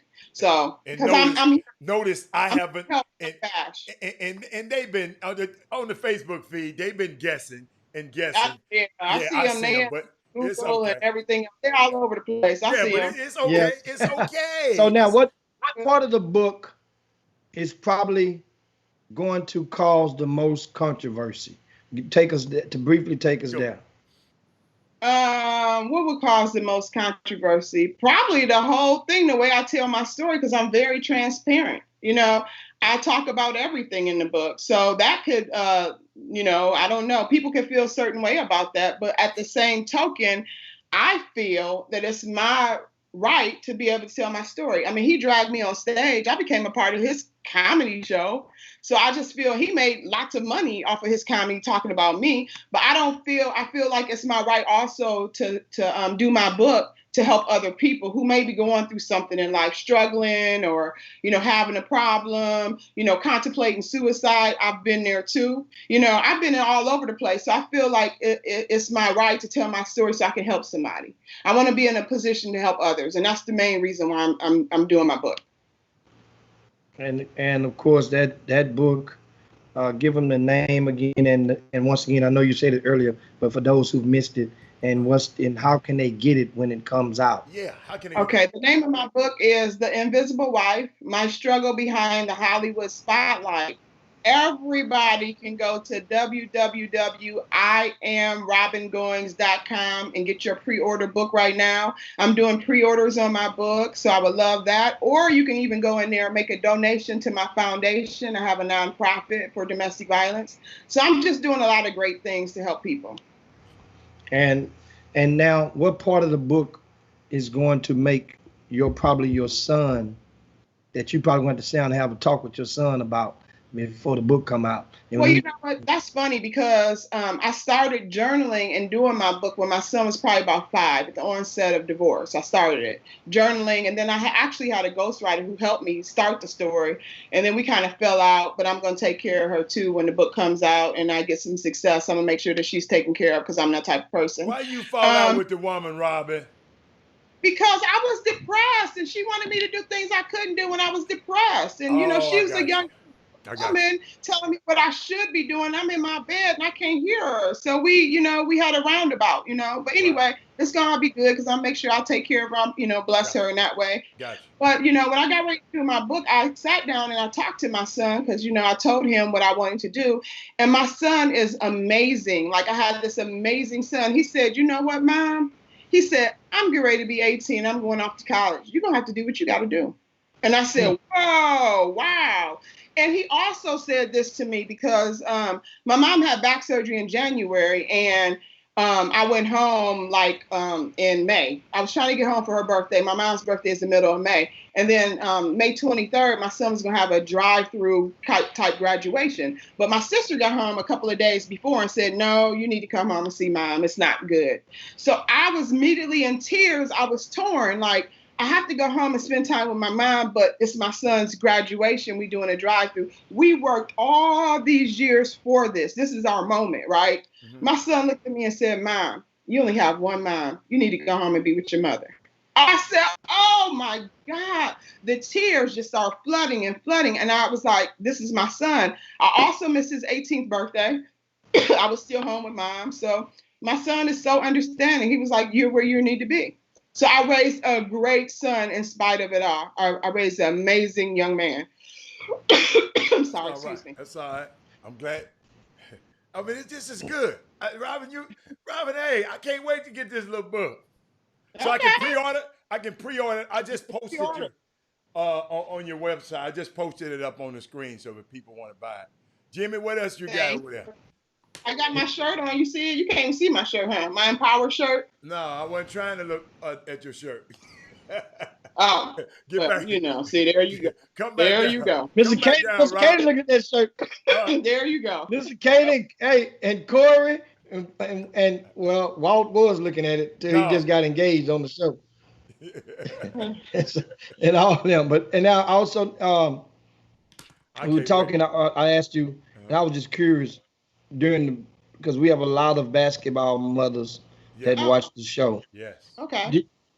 When your son was playing, did you have to pay like a trainer, or did you pay fees for workout guys and all that? Of course. Yeah, my son had a skills trainer, a shooting trainer, agility, all that. He had all kind of trainers because, I went about it like, if you're going to be in this game, we're going to be the best of the best. You know what I'm saying? We're going to get what we need to have to make sure you're good. Before that, my son was like a kid actor. He was a model and doing acting and stuff. And he would have like 4, 5, 6 auditions a day. He was on hold for the movie 42 and some like major national commercials. Mm-hmm. And then when he got to be about the AAU age, he said, "Mom, you know what? I don't want to do this acting thing anymore. I want to focus and take my basketball serious." I was like, "Whoa, are you serious?" So I said, "We're going to make this work. We're going to get trainers and we're going to get the people you need to make you so you can excel in the game." So that's what we did. And every so often I would check in and say, "Are you good with this? Do you still love the game? Do you want to play? Do you want to quit?" Because I never wanted him to think he was doing it for me. I wanted to make sure he was doing it because he loved the game and he wanted to do it for him. So that means the objective. Robert is doing his own thing. He got a little party or something going on over there. Robin, you know what? I got to get better at curbing. I can't hold nothing in when I see something crazy. Not have your poker face on. Okay, I'm gonna start doing this here. That's not you. I can't do it. What else you got, Jimmy? So the objective at that point was so that means you begin to make the investment in his development with hopes of it returning in the form of of basketball leading to a free education. Because that's what a lot of parents, when I speak with, and I try to find out to get the understanding of what they put into it and the money that you have to pay, because these trainers, development coaches, you mentioned shooting coaches, in different parts of the country, the fees are different, and that can really mount up. And I'm asking, so like we're based in Texas, like on the West Coast, a lot of things are normally higher, even from the gasoline to the hotel, everything pretty much. What in a month did you estimate that you pay the shooting coach or the trainer or the most? What was the average you think that you shelled out? Well, you know me, I'm going to make a friend, okay, first of all. And most of the guys, they know I'm a single parent. They know that I'm there like their sister, like Hatter and a lot of other guys. Mm-hmm. And they love my kid. Like, my kid is a good kid, and they wanted to be a mentor, and they wanted to be a figure in his life. So a lot of times I would pay maybe $250, $300 a month for a trainer or something like that. They would give me a deal or give me they would work with me. That's a deal? Well, I don't know. I don't know how much you're supposed to be paying. I don't know. You pay Jimmy? Because Jimmy, I have no idea. Because I wish I would give somebody 20 cents to work my son out. I don't know how much it costs. I mean, you don't know how much it costs, Robert? You don't pay? But down here, normally, I think the range of the rates are per hour for the guys that charge. And I think they charge anywhere from $20 an hour to some guys $40. That's normally the range per hour. So if you're thinking about that, you're saying $400 a month. Then that means if you're thinking about it, an hour on Tuesday and an hour on Thursday, that's $80 a week. That's $320 a month. Yeah, so I would pay about $200 probably, $250 probably a month. But then you have to figure too that we traveling. There's hotel. We didn't pay for the flights, but there's hotel fee, food, and then my son wants to go out when he gets there. It's a lot of money, and I wasn't working because I was with him. So I made choices to do the different things. People say sacrifice, but I don't think when you have kids, you should use the word sacrifice because it's a choice you make. Yeah, and everybody, and Jimmy, what I'm learning, everybody, because I'm looking for me, I had a unique situation. My son would work out with guys. But if he said they charging, he said, "Daddy, you better than them. I'd rather you work me out." He said, "He charging me? Oh, hell no." Because I didn't mind, but he said, "Oh, hell no. No. My son said no." You probably didn't have that kind of time, Robert. Huh? What'd you say? You probably have that kind of time. Yeah. I had the time and the expertise. A lot of people don't have this. But I'm just telling you, with YouTube videos out, and how-to videos out, them kids, because didn't nobody teach me how to play no basketball. Didn't nobody Do you know how to play? Oh, yeah, but then nobody teach me. Yeah, but didn't nobody, I know it's specialized in the pick and roll and all of that kind of stuff, but let me tell y'all something, man. Nothing against you guys out there teaching and training. It's just that I think these kids need to learn the feel of the game and just learn. First, learn how to dribble. Then find somebody. Go listen to me. Go to YouTube. Go to YouTube, parents. I'm just helping you out, and that'll save y'all some money. I'm just trying to. $400 a month. That's a bill, Robin. Robert, can I jump in? Yeah. Kids are different now. We used to go outside and play. These kids play video games now. It's a different world. We used to go outside and play. And growing up, I had a basketball hoop in my yard. So I used to work on my game. Actually, who used to be a good friend of me growing up, a good friend of mine growing up, Jimmy Jackson. Jimmy Jackson's uncle used to live across the street from me. He used to come over my house, and we used to play basketball. Mm-hmm. So I used to be serious about mine, but I had a hoop outside. I played outside with the boys, baseball, basketball. These kids don't go outside and play anymore. They play video games. So they think they need the trainers and all that because they're not outside playing. And somebody talking about some people learn better from the third party. I know, but if you ain't got, all I'm trying to teach people, if you got it, spend it. If you want to spend your money, Michael Jordan, spend every dime you want to on a trainer. Okay? We're not talking to you. Right. We're not talking to the people who want to spend, but it's a lot of parents don't have this bread. $400 Right. a month is a bill, man. That's Yeah, a it bill. is. What you have to realize, as I just inserted a while ago, the goal, the investment, that's what the way it is looked upon by a lot of the parents who are making the amends to pay that money. Is that if I do this, then if I water this plant, it's going to grow up to be a beanstalk. And if I grow up to the beanstalk, then the Jolly Green Giant is going to come. It's going to sprout from it. And that's the vision. So a lot of the trainers paint that vision as this what you need to do. I can get your son or daughter to where you want him or her to be, so that they can be able to get that scholarship. Because I played here, I played there, and Jim, and that's and you know, marketing. and I know how it goes, and I know these, and that's part of the spiel. And the thing is, the gullible parent Yeah. with that money. I'm gullible. No. You didn't pay my two. Hold up. You talked the dude down to 200. You ain't gullible. You, The Yeah. gullible parent, right, could have better been at the end of the day. At the end of the day, the vast majority of the gullible parents would probably look back on it and say, man, I could have put that money toward a tutor. Right. And we would have got 15, 20 academic scholarships, and my money would have gained back in fivefold in that fashion. But that's not the lure, because that son or that daughter, as you said, they want to go and do things. They want to get outside. They want to go and play. They want to go and do what their friends are doing. Their friends are going to Vegas. Their friends are going to tournaments and playing in you know, around the country. So that's kind of like the lure. It's like the same concept when they want to get the new pair of Jordans. You know, and you can't I got afford. another one of parents, Jimmy. And just take this from me. I promise you, if I regret one thing about raising a kid that can play basketball and played in this basketball community, it would be I would make it more fun for him. Parents, especially daddies, More fun.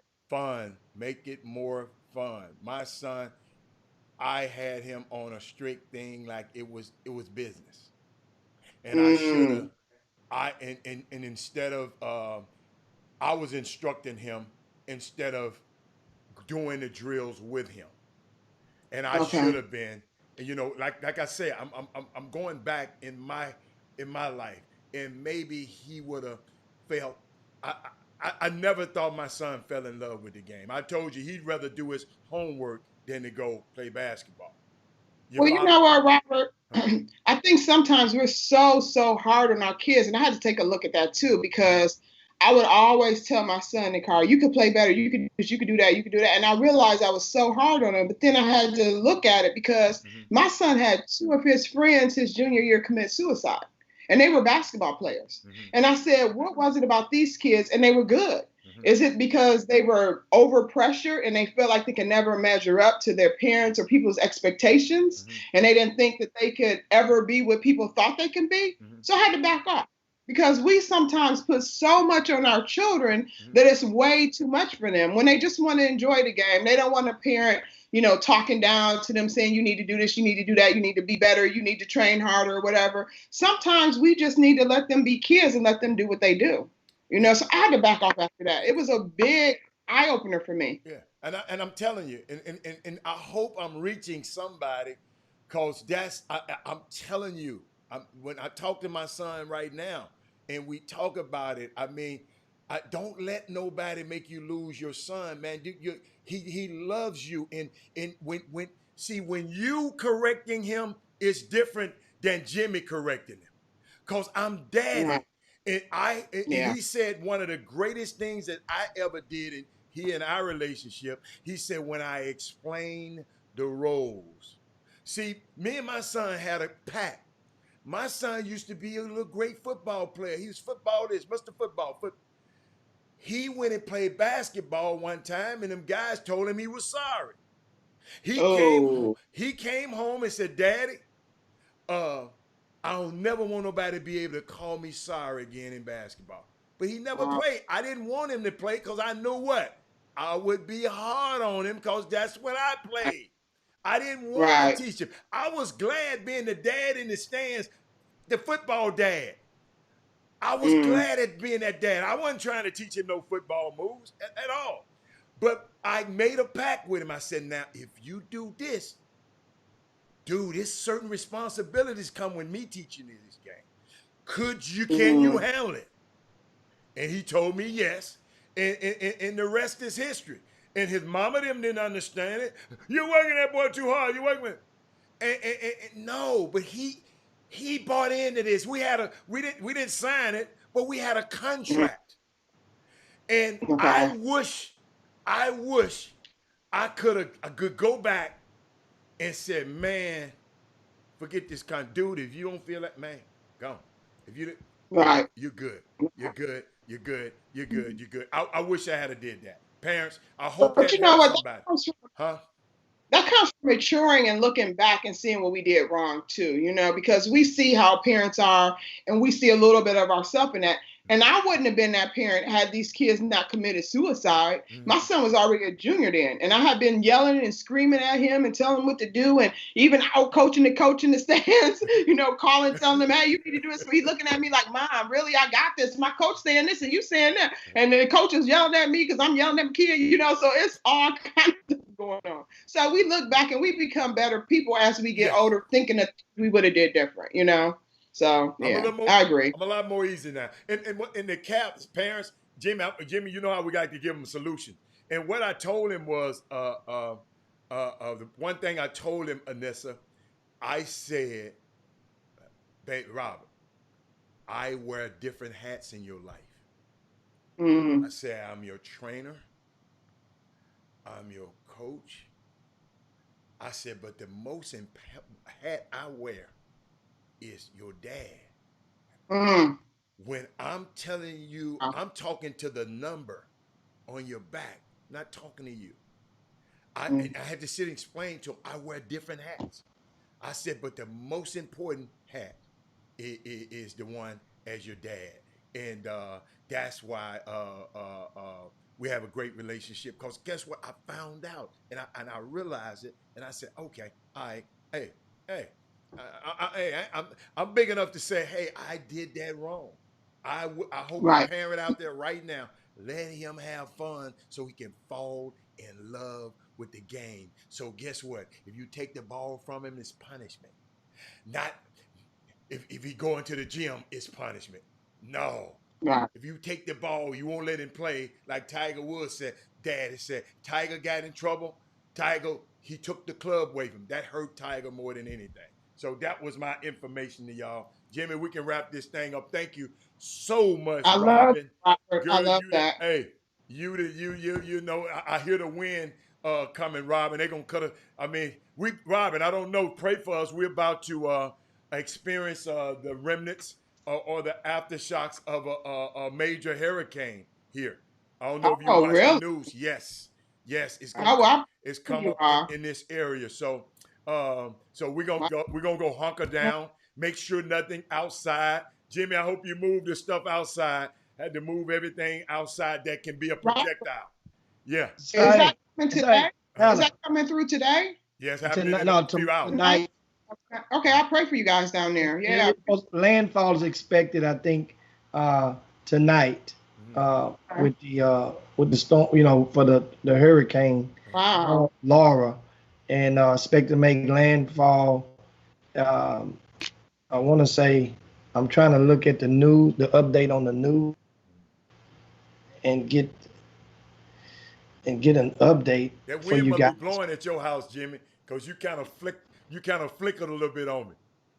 Yeah. Oh, I can hear it. That's what I'm saying. I hear it outside, but the once again, you guys be safe if you're in the southern southeastern portion of Texas, and as well as our Louisiana viewers as well. There's already been mandatory evacuations that have been set for a lot of the coast, including Galveston, Port Arthur, you know, Lake Charles, mandatory evacuation. So we're going to see how this thing pans out, and for Hurricane Laura.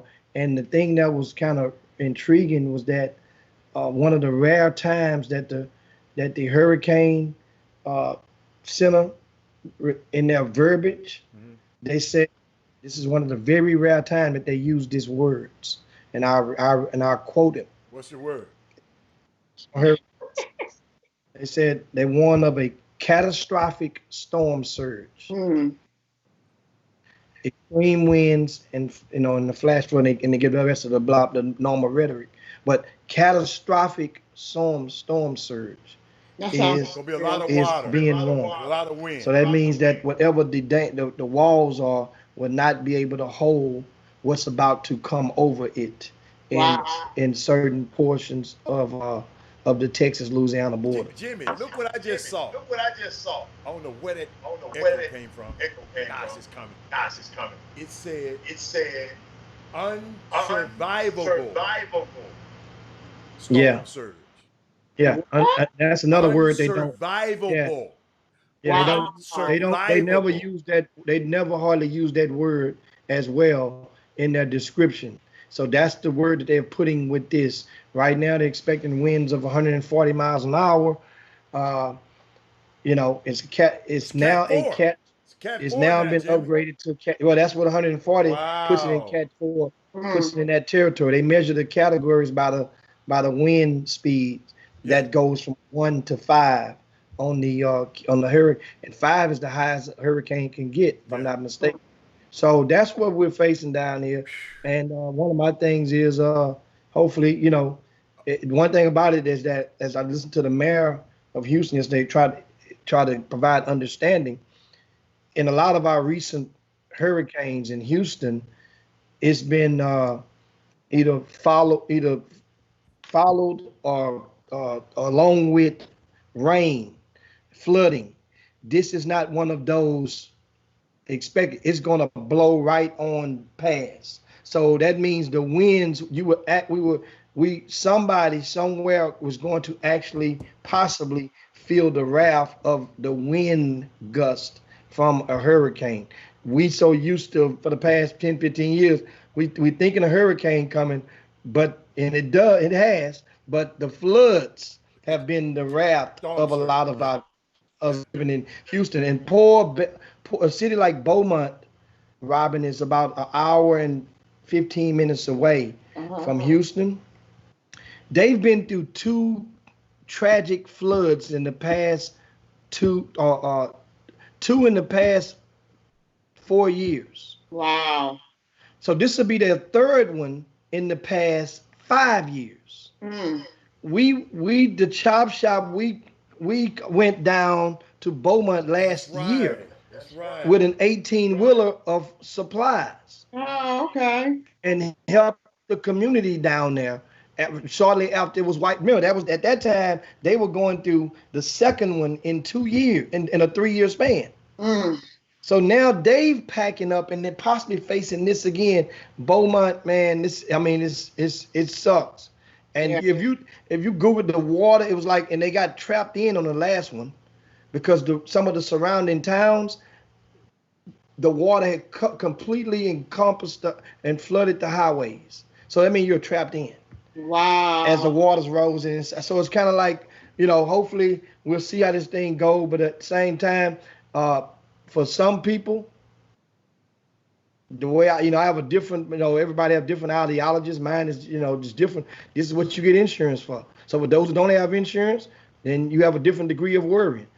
I got life insurance and property insurance. So whatever the hell happened to the house, I ain't moving nothing outside. Let that shit blow whatever it want to blow and flip or whatever it want to flip. I'm good. Now, if I die, wife gonna be good. That's me.